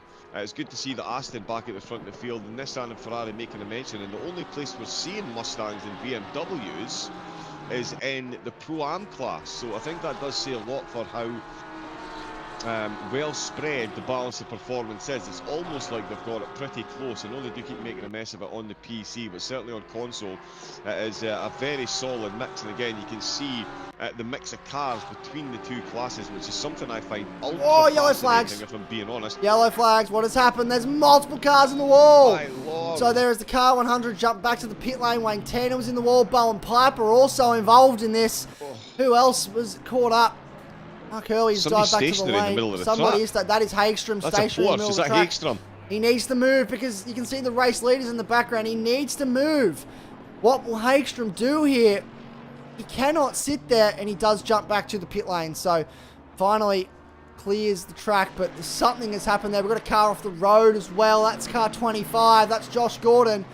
So it's all happening here, folks. We've missed that as we were looking towards the top of the field. I did see the yellow flags all happening. And look at the damage on the front of it. And he doesn't want to jump back to the pits. That'll lose him more time. He wants to try and drive this thing back to the lane if he can. But it is a long way to go to get back to the pits. But look at the damage on the front of that car. That is huge, huge damage to the 25 TTR car. And I'm sure there will be, post-race, there will be an investigation into exactly what happened there. He does eventually stop the car, and I think he's decided that it's best to jump back to the pit lane, which is unfortunate. But we stay green. Not that we'd be able to throw a safety car anyway, but we do stay green, and the car that was in the middle of the circuit has been cleared. The 115 cars into the lane, I believe, with damage as well. There we go, we'll get out, there we go. Big camera catches up and look at the damage. So multiple cars caught up in that incident. 1, 2, 3, 4, 5 at least. Plus Wayne Tanner, that's 6. There's 6 cars, 7 cars. Bowen Piper also being caught up in that as well. So there was a number of cars caught up in that incident, which is very, very frustrating. Like Shepherd's in front also has a little bit of damage on the front of his car. So that was from the earlier incident though, I believe. So wow, it is happening at Donington, isn't it? And now Toward's been passed by Max Silver, so there's a spot going. Danetti's down to 7th, so Danetti's lost places here. It's all happening. I cannot keep up, John. There is so much going on in this field. Danetti's back down to 7th, so he's made a mistake somewhere and gone off the road and has to now recover. He's got 18 minutes left in the race, so plenty of time to do it, but it's promoted Max Silver up to 4th and Michael Toward into 5th. Riley Nicholson sits P6. Indeed, yeah, Toward and Nicholson having a solid race. Those two on the podium for the Pro-Ams. Dannetti got a bit of work to do. Not sure if he maybe got caught up in that incident that we saw. Had to take avoiding action coming along this very stretch of road that he's on at the moment. But certainly Nicholson and Toward ahead of them. It's gone quite well for them because it's put Hutton, their other podium protagonist in the Pro-Ams, behind the pro that is Matt Dannetti. So these two will now battle away for their podium positions, and I think they're within 0.4 of a second there. It's just as close actually as Bishop and Struik is. As Struik are to one another, with Matt Simmons Matt Danetti's off the road again. Running away. Matt Danetti's in the wall. Oh wow. Matt Danetti has put the car in the wall and has lost positions once again, so he's off the road. And this is a night to forget, unfortunately, for the reigning champion. He is not having it his way this evening. That's the second time he's been in that tyre wall. Third place. Third place. It is happening at the front of the field. Dannetti will lose a number of spots again. Donington has not been a happy hunting ground for him tonight. I think this Audi, you have to have it in the right window, but it's a very, very tricky car to drive, and unfortunately for him, it is not agreeing with him tonight. And he's continuing to lose spots down this field. Dropped to 14th now behind Daniel Woods. A number of cars in this second race that are being caught up. Max Silver leading this little Pro-Am lead battle. See how far behind Nathan Hunt. He's 4.6 seconds back. You can see him there in the background of the shot. And he is closing in on this group, and if this battle continues, we could see a 3-way battle for the lead of the Pro-Am class. 5th on the road, so a top 5 result as well, which would be a mega effort for all 3 of these drivers this evening to finish in the top 3, but also in the top 5 overall. Nathan Lee inside the top 10 as well, so Pro Driver found his way inside the top 10. A little bit of it, had to have 2 goes at getting the car turned in there at the old hairpin. And he's being hunted down by Lachlan Dawes. And Felix Presland as well, up to 11th, so on for a strong result tonight as well. Felix Presland, great to see him, also known as the Stone Towel, up into P11. He's got Rowan Green behind him, Daniel Woods, and then Matt Donetti. No major damage to that car, so I don't think he hit anything too hard. It was just a unfortunate, got it wrong into the old hairpin and found himself into the wall. It's still happening here at the front of the field. Oh, here we go. This is going on now. Up the inside goes Rowie Nicholson. Even room by Tower. They're still side by side on exit. This will give Tower the inside line to the final corner. This is some great racing between these two, and Max Silver was also a part of that for a moment there, but give a bit of breathing room given these two are more focused on battling each other than they are trying to get past Silver in front. So a golden opportunity for Nicholson to make something happen. Not able to make it stick on that occasion, but it's spicy. We are almost at half race distance now. So 15 minutes to go. Matt Simmons, 2.5 seconds in front. Josh Struick right in behind Simon Bishop as we officially reach the halfway point of the race. And there is two very close battles for two very key spots. One inside the Pro podium and one for the Pro-Am leader drive-through for Andre Scheppers for track limits. Oh. Yeah, we saw 2-3 drive-throughs for track limits. That is the hidden sleeper around this corner. I mean, it's not so much hidden, it's very easy to violate the track limits at multiple of the corners because you have to be absolutely on the edge. I mean, especially if you hear the Fogarty S's, the number of drivers that are going to get a slap on the wrist from the in-game steers through here is going to be quite remarkable. But as you say, we've got four effectively very important positions being fought over. Oh, here we go. go. Final two positions. Oh, here we go, yeah. Up the inside, has another look. Rowan Nicholson, same as last lap. Given room by Towed. Once again, they'll be side by side on exit, but again, just not able to get the drive off the corner. So this is very, very interesting indeed, this battle. And Nicholson throwing everything at it. That gap is 4.2 seconds now back to Hutton. If this keeps going, he could close that in before this race is over. It could be a very, very spicy battle indeed. If we have three cars battling it out for the top spot, he's within 4 seconds now, so that's continuing to close. Still have two cars sitting in the way, and that's Josh Gordon and Hagstrom. So they are both, I believe, out of this race with the amount of damage that they had on their cars. Still not quite sure the incident that caused that, but I'm sure we'll find out later on, that's for sure. Josh Struick, Simon Bishop, still battling for second. These guys, I believe it was the two of them that were doing this in the previous race, if I'm not mistaken, so it's a repeat of business. Indeed, yep. What is it? A Groundhog Day. There we go. That's the one I'm looking for. Groundhog Day. What a movie that is. Oh, and I tell you what, I was talking about the track limits through the Fogarty S's there. That is Struick taking an absolute liberty. He's going to try and take a move up the inside in the penultimate hairpin. Doesn't quite get close enough. What is his corner exit going to be like? It's going to be absolute otherworldly, but so is Bishop's. These two absolutely grinning ear to ear at the moment, I'd imagine, behind the wheel of those cars, and certainly two, Silver, Nicholson and Hutton. Nicholson up into the lead. Oh no, sorry, he's still in second place in the Pro-Ams because he's got Silver just ahead of him. So Toward has managed to pull off a very, very nice manoeuvre and get himself a pro driver between himself and his main rival for the Pro-Am race win with 12 minutes left to go. Silver having a look. Look at the gap between Hutton. That is... oh no, Rowan Nicholson, he spins the car. He spun the car. He's got to get it back on track without cleaning anybody up. He's stopped on the road. He's just waiting now. Yeah, he's got to stay still. Yeah, he should reverse Riley. He gets it going though. He's gassed it up and he'll start rolling again. He gets out of the way of those coming through at race speed. He'll put the power down. That is super unfortunate for Rowan Nicholson. He'll drop down to what will be 12th on the road now. And he did that all on his own. Got loose out of turn one. Getting to the pointy end of the evening. The track is... Look, it's gripped up. Maybe not as gripped up as they would have liked considering we lost that first race session. However, the tyres are getting warm. We are at 11 minutes to go in this race. So, unfortunately, for Rowan Nicholson, he now drops down. And there's up the inside, Matt Donetti on Daniel Woods. So he's got that done at a very unconventional spot. We've seen him do that a couple times this evening. And now they run down to the Fogarty S's. line astern, thinks about a move. Daniel Wood, that's a very bold place to go for a move indeed. It's not a place you want to try and go for an overtake at all.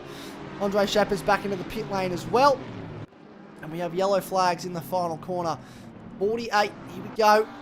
Battle going on at the front of the field still. Struick and Simmons still going at it as well at the front of this field. It is all happening, folks. We are trying to keep up with this as much as we possibly can. 10 minutes to go in this race. Struick and Bishop battling for the second place overall. Nicholson and Green. So Nicholson gains a spot into 11th, past Green. Dawes, what's happening at the front of this field? He's lost 5 seconds here.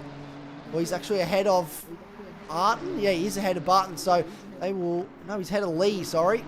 5 seconds back to Barton. I got confused. Saw a green Nissan GTR.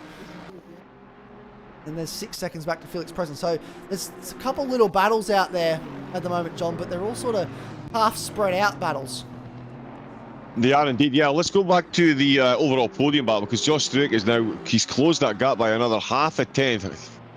Again, Groundhog Day. He just can't quite get it done through these Fogarty S's. He does seem to get close on the way through Coppice, but then by the time he gets to these final 2 corners, one of them is called Melbourne. The one we've just gone through, of course, Melbourne and then Goddard's. What's happened to Matt Donetti? He's gone slowly again. He was letting a bunch of cars past. There's something that's happened again. It's not a great night at Donington for Matt Donetti, is it? He is not having a very good time behind the wheel of that Audi, unfortunately. And he drops to 17th. So not quite sure what happened on that occasion, but it's it's hard, isn't it, John? You have one incident and you rightly so feel frustrated about that incident, and then you're trying to overdrive the car, and in a car like the Audi that's already so loose, the last thing you want to do is try and overdrive it, and for Matt Donetti, it's just meant that it is a bit of a struggle street tonight. Yeah, there's a lot of diminishing returns, especially in something like ACC GT3 racing. The tyres are so temperamental, it is not even funny. And we've got a bit of a tailwind as well, 5 kilometres. It's certainly going to be messing with the drivers through certain corners. The track temperature has been diminishing as well, so keeping heat in the tyres may be an issue that he's having, or he's overcooked them. With too many spins, too many flat spots. As we head down into Melbourne once again, they're absolutely nose to tail. Has he managed to use the traffic? He's got the inside line, he's on the apex, he's got it wheel to wheel, his front wheel to front wheel as they head through Melbourne and out. And I think Struick has got this. I think Struick has just got the little stubby nose of the Porsche in front, but it's going to be the Audi that's got the inside line, throws it in. He's going to try for the cutback, surely. Oh, he's been a bit close on those inside curves, and it is still as you were again, Isaac, but no quarter given or asked for either of these drivers, and Bishop really does have a long 8 minutes ahead of him on to the second place. He certainly does, and I think he'll feel a little bit hard done by there. That lap car took forever to get out of the way, and Josh Struick, Simon Bishop had to get off the power ever so slightly, and Josh Struick capitalised. And then there was contact mid-corner. Oh, big moment for Struick. Does he catch it? He does. He got the inside curb at the old hairpin and massive slide in the Porsche. He managed to catch it though. That could have been disastrous if that car stepped out on him. And back to that incident, yeah, so, and he got a little bit, he took the advantage in Struick, but there was contact mid-corner at the hairpin, and I think Simon Bishop probably feels a bit frustrated. That 79 BMW didn't get out of the way as quick as he would have liked. This has released Matt Simmons up the road, by the way. 4.2 seconds. He has absolutely walked away with this, and we will get the privilege, all going well within the next 7 minutes, to chat once again to Simon Bishop Matt Simmons for the second race victory of the evening. He's going to go back to back. I have it on good authority that unfortunately he will miss the last round of the season. If he wasn't missing the last round of the season, the way that he's been driving recently, I wouldn't put him out of a last-minute championship fight here, because he is clawing back points left, right, and centre on Matt Donetti and Josh Struick with the way that he's been driving. He is within 176 points, which feels like a lot, but performances like this and consistently finishing ahead can guarantee you a better result. I'm just looking, Matt Donetti slow once again, letting cars pass and dropping down the field. I think there is a bit of frustration behind the wheel of that Audi, and he is letting cars pass now down into position number 20. So we'll drop potentially outside the top 20 if Green catches and passes him before the end of this race. Max Silver is leading from Michael Toward, who sits first in class. Rowan Nicholson's fought back to inside the top 10. So a great comeback drive so far for Rowan Nicholson after that spin. But he has got a fair way up the road. 5.4 seconds to Lachlan Dawes, who's all on his own at the moment. So there is a big ask for Rowan Nicholson to try and catch him. So whether he can do that in the next 5 minutes, I don't quite think he's able to. Matt Donetti is into the pit lane. So this could be a retirement from the race for the number 1 car. He will meet the 75% race distance, so he will get classified for points, but will not finish the race on track. It does seem at sixth this place. Stage. 6th place. It's still going on.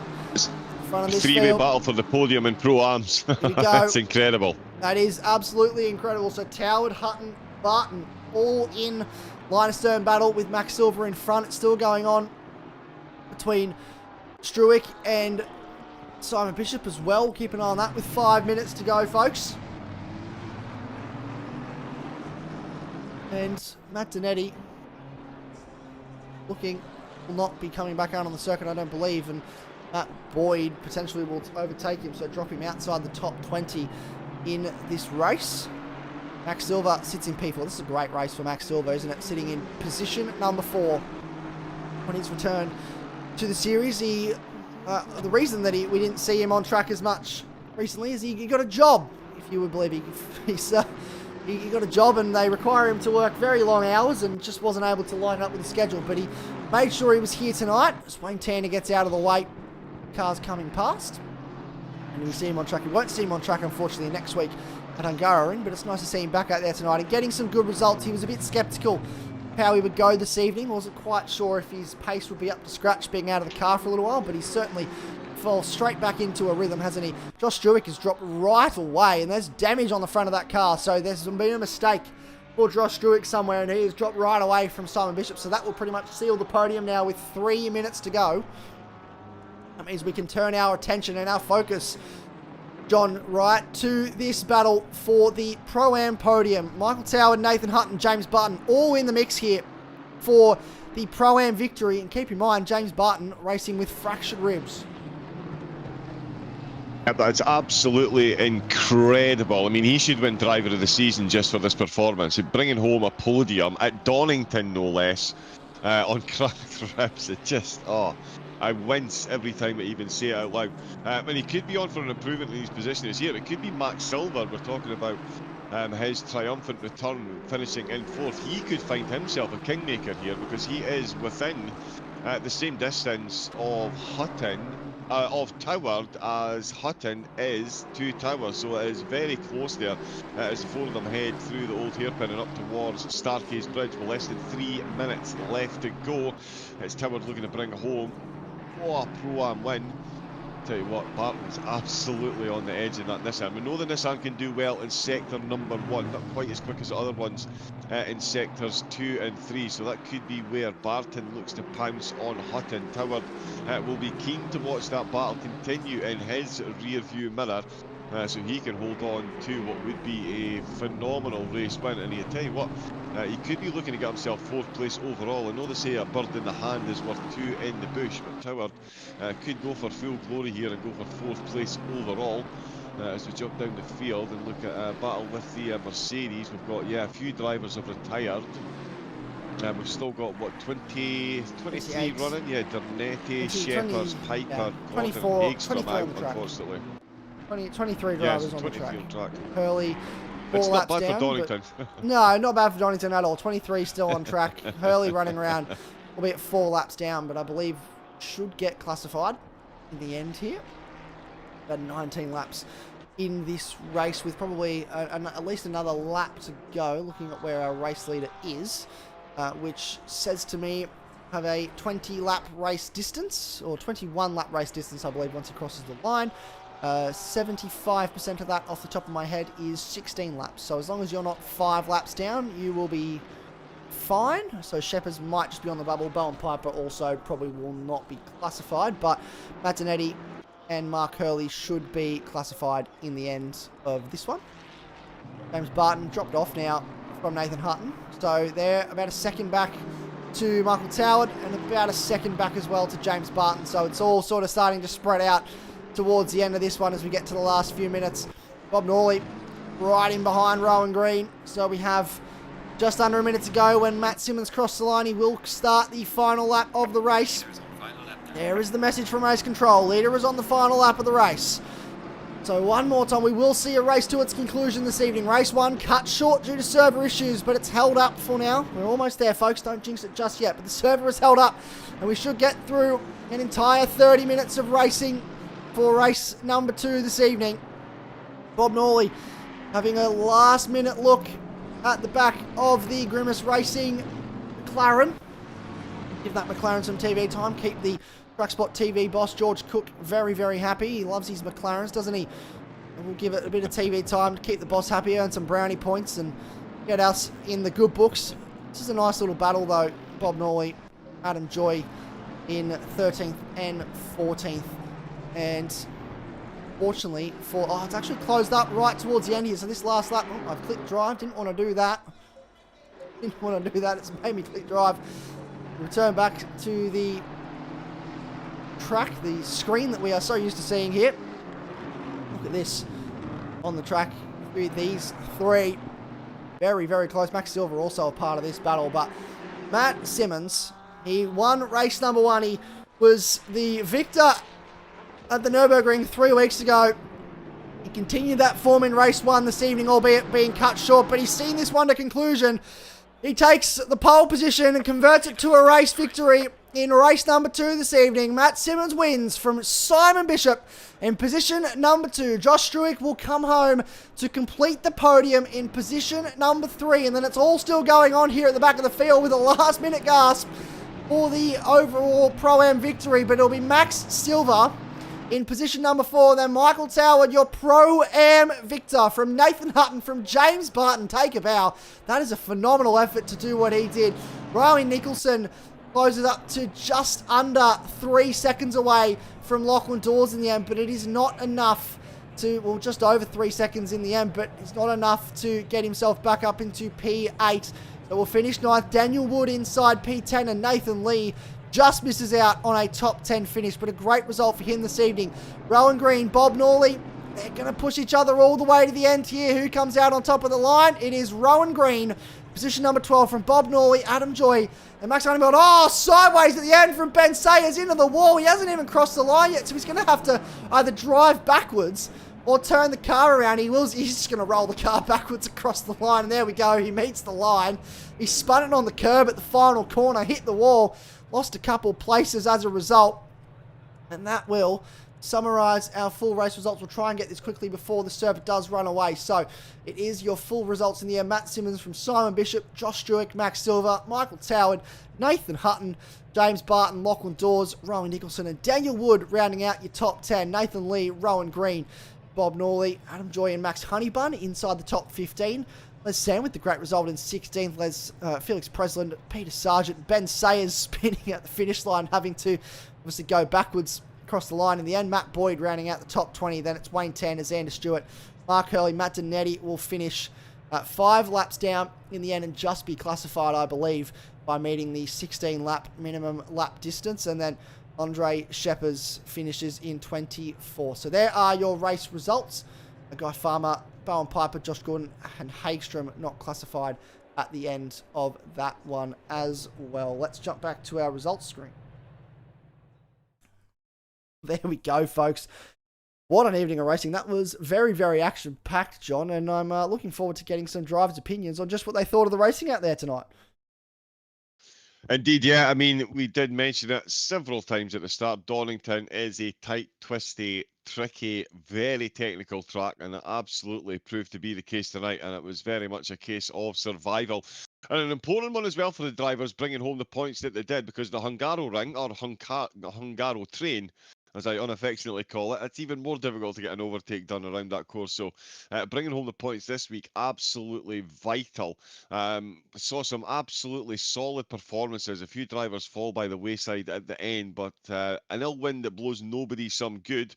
Certainly Toward, Hutton and Barton, recipients of a little bit of good luck, as Riley Nicholson saw himself off at turn number 1 and drop himself out with that podium battle. That could have been just that little bit more spicy in the last few laps if he was still in there. Certainly Dernetti, of course, returning champion, having a night he will be more than happy to forget as quickly as possible after the lack of points that he's brought home tonight. So he'll be fired up for next week. But certainly Simmons, Bishop and Struick in that pro podium. What a performance they've put on. And Simmons has been absolutely flawless tonight. A great points haul, pole position in both qualies and back-to-back race wins, Isaac. That is how you get it done.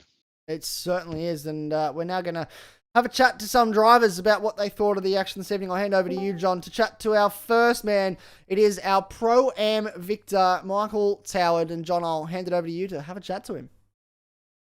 Yes, thank you very much, Isaac. Good evening, Michael. That was an interesting night here at Donington. He brought home a very good race win, and I imagine it was a bit of a sweaty race win because the rest of the podium in the Pro-Ams certainly keeping you company in the closing stages, and all three of you finishing within the top 7. So very good performance tonight.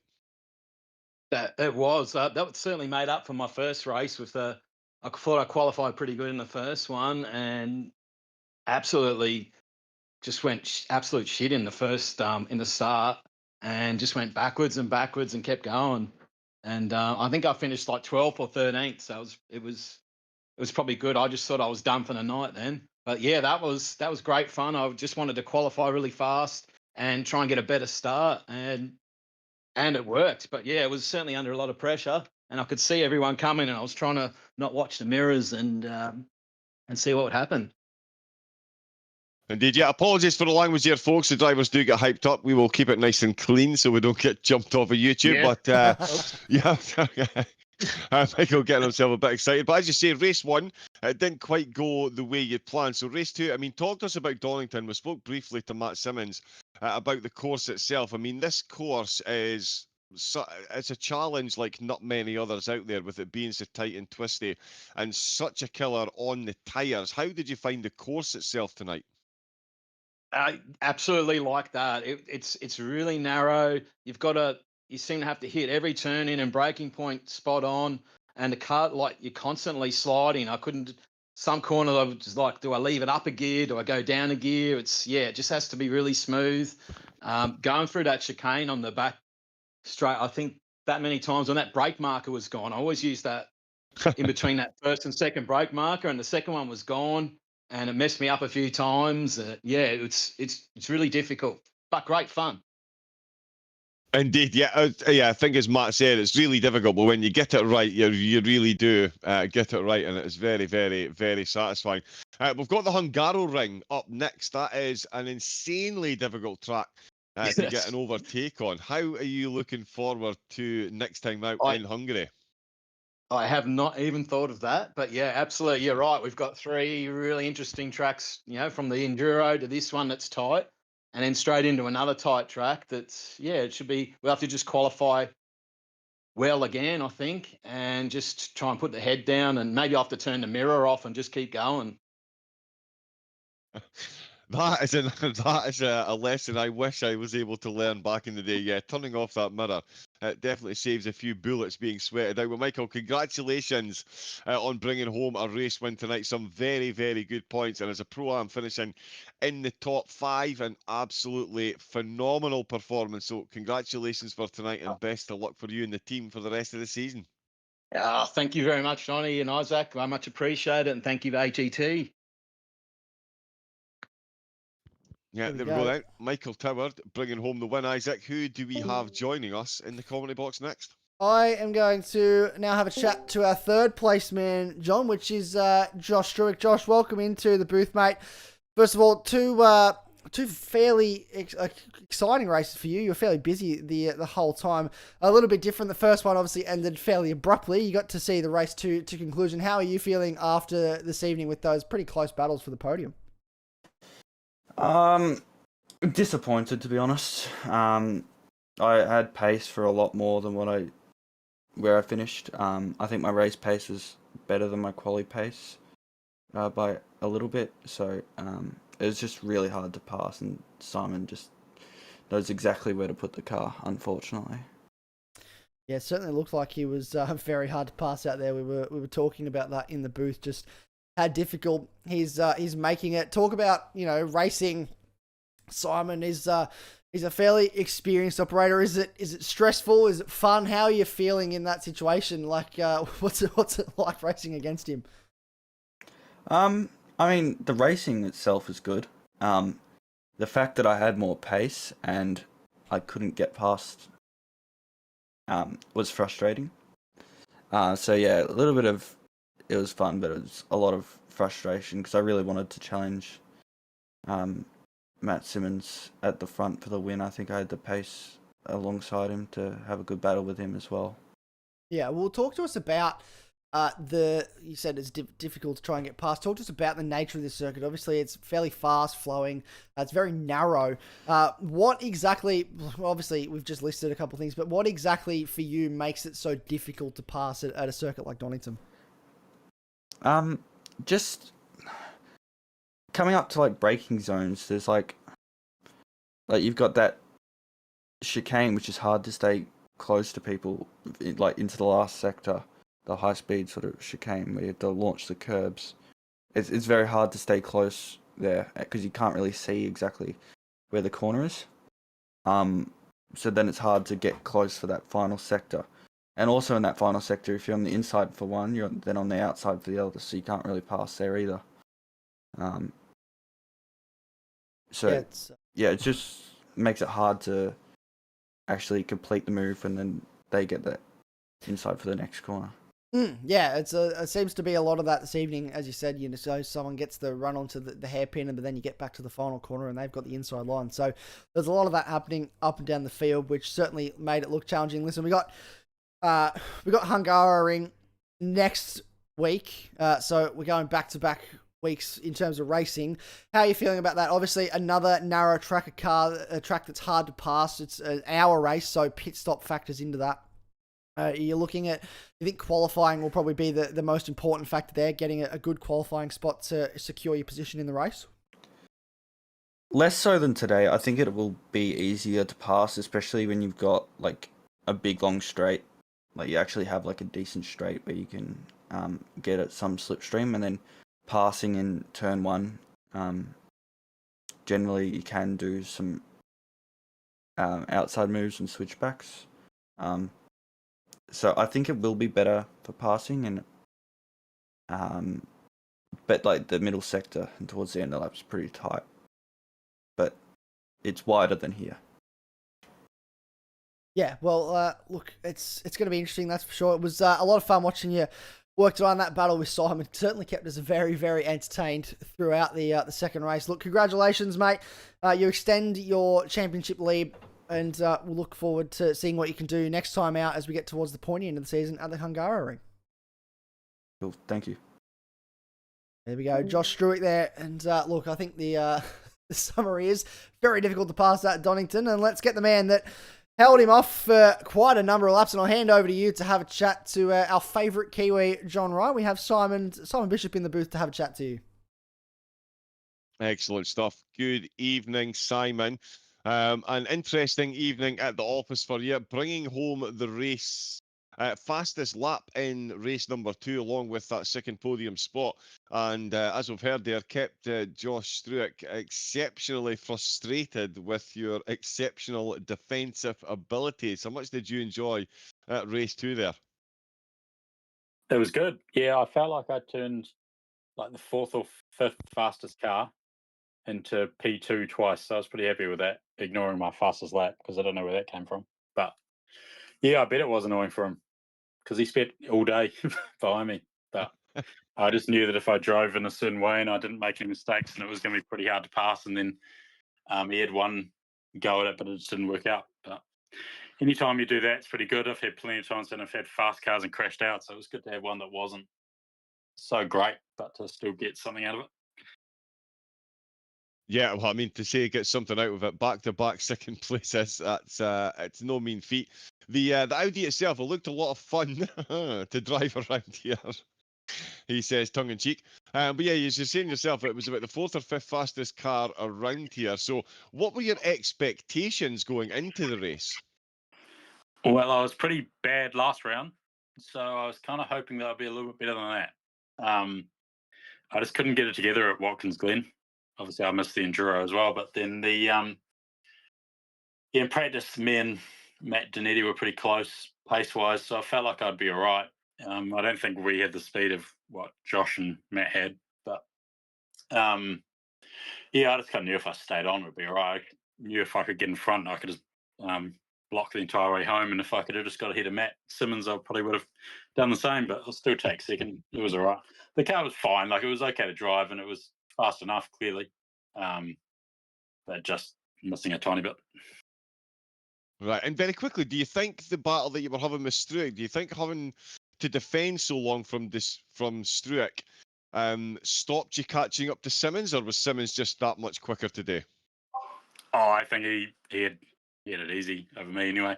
I think that Josh would have given him a run for his money if he could have got past me, but our car was good for 3 or 4 laps and it dropped off a wee bit. But yeah, no, I wasn't gonna, on pure pace, I wasn't going to get near Matt.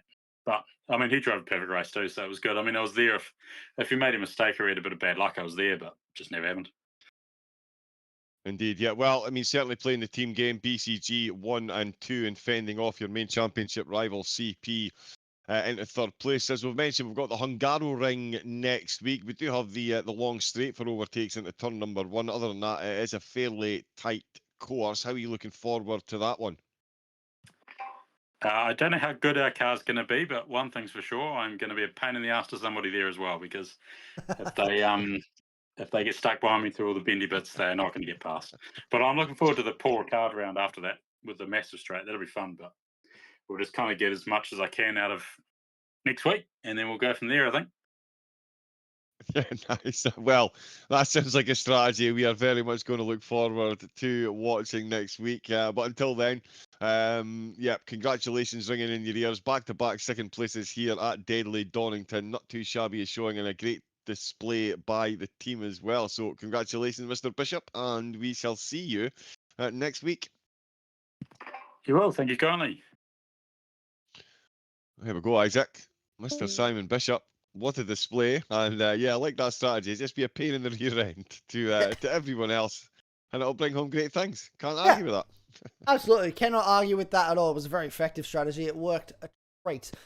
So congratulations to Simon Bishop for doing, and I look forward to seeing him do it again next week to whoever is the unfortunate soul that's stuck behind him, because he's going to be a nightmare to pass once again. He always is, which provides a great amount of action for us to tune in and watch along with. But it now comes time to have another chat to the man that went back-to-back this evening. He said he fluked it in race number 1. It certainly wasn't a fluke in race 2. Pole, led every lap, and the victory. Matt Simmons, congratulations, mate. That's 3 race wins in a row coming back from the Nürburgring for you, and you're in some really good form. Cheers, Isaac. Yeah, that second race really went well. Quali was awesome. I was able to do my best lap of the night, so I think I carried that high into the race, and learned from race 1 how to bring the tyres in better. So as soon as I sort of got into the lead, turn 1, I was able just to bring the tyres up nicely and fall into a good rhythm and build an early lead. And then I saw there was a good battle happening behind me, so naturally the lead grew a bit easier that way. And then the last sort of five or so laps, I kind of just made sure I hit my marks, and car was really nice in that second race. So I was really happy to get the 2 wins tonight. Yeah, it's, look, taking nothing away from you, but I think that battle behind Simon making that Audi as wide as possible certainly helped. Geesh said he felt like he probably definitely had the pace to catch up to you if he could get past Simon, but Simon made that pretty much impossible. You looked fairly in control out there in that second race. The car looked like it felt like it looked like it was on rails for you. You were fairly in control. Did you feel any major issues at all with the tyre wear or anything in that race, or was it sort of just all smooth sailing? Yeah, to be honest, it was probably one of my better races of the season. I know I've had some wins already, but that was probably my most complete race. Didn't really make any mistakes. Car ran really well the whole race. Didn't feel any tire wear, nothing. So yeah, it was really nice to finish it off. I feel for Josh. I've been there before, stuck behind Simon, and he definitely knows how to place his car, and it is very frustrating in a lovable way. I think I don't know how that works, but yeah, it's it makes it for obviously entertaining viewing. So hopefully everyone enjoyed that battle, and yeah, it was. I tried to not look at the gaps at the wrong time, so that was I started figuring that out nicely, so I didn't make my own mistake.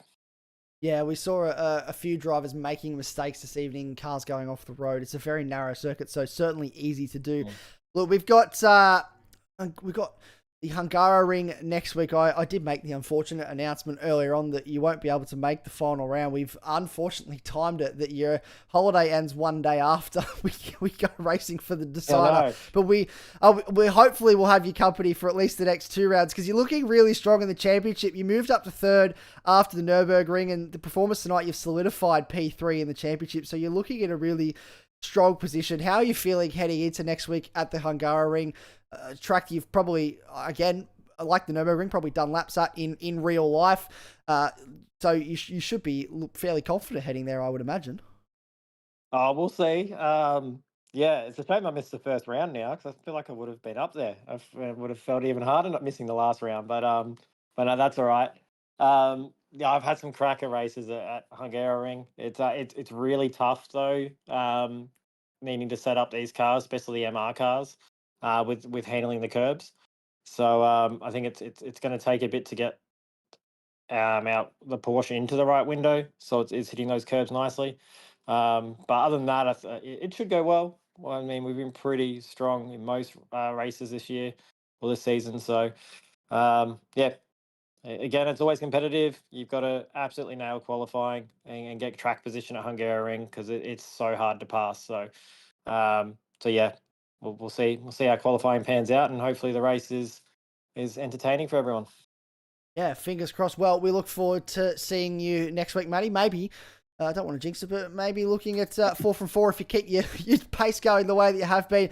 Congratulations, mate. Two in a row tonight, 3 on the trot. It's been absolutely mega to see you back at the top of the leaderboard where you belong, and we look forward to seeing what you can do next week at Hungaroring. I appreciate it, guys. Just Isaac, please hold up on the commentator's curse, mate. I really. Sorry, mate. I'll try not to. No, thank you very much, Thanks, mate. guys. We'll see you next week. Cheers, guys. Thank you. Matt Simmons there. It's I'll try not to give him the commentator's curse. That's the last thing I want to do to poor Matty. Josh, he's been in fine form recently, and we're looking forward to seeing him continue that form next week. But wow, what an evening of racing we had, John, and I'll get your thoughts on just what you made of the action we had here at Donington tonight, because there certainly was plenty of it.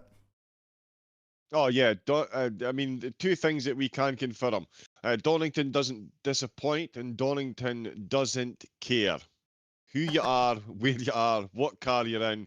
Returning champion, class leader, no monkeys given by the track here at Donington. It is the great equaliser all on its own. We don't even need rain here at this track. And again, AGT drivers putting it absolutely on the line with some outstanding performances, some absolute highs for some of the drivers, and some real lows as well. I mean, Riley Nicholson, you got the feel for him again.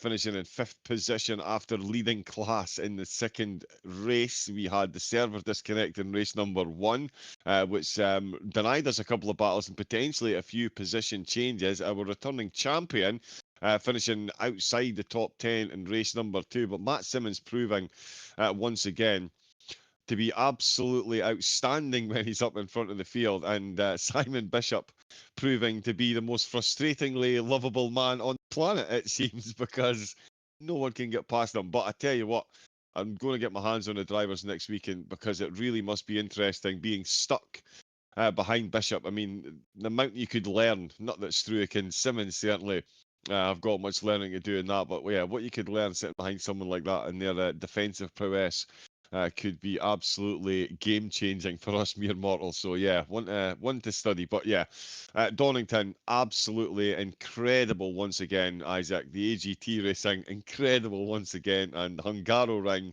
Oh, that's going to be some turn one. It certainly is going to be some turn one. This is the information you need to know for next Friday. The 17th of May, we go racing again. 20-minute qualifying session and a 60-minute race.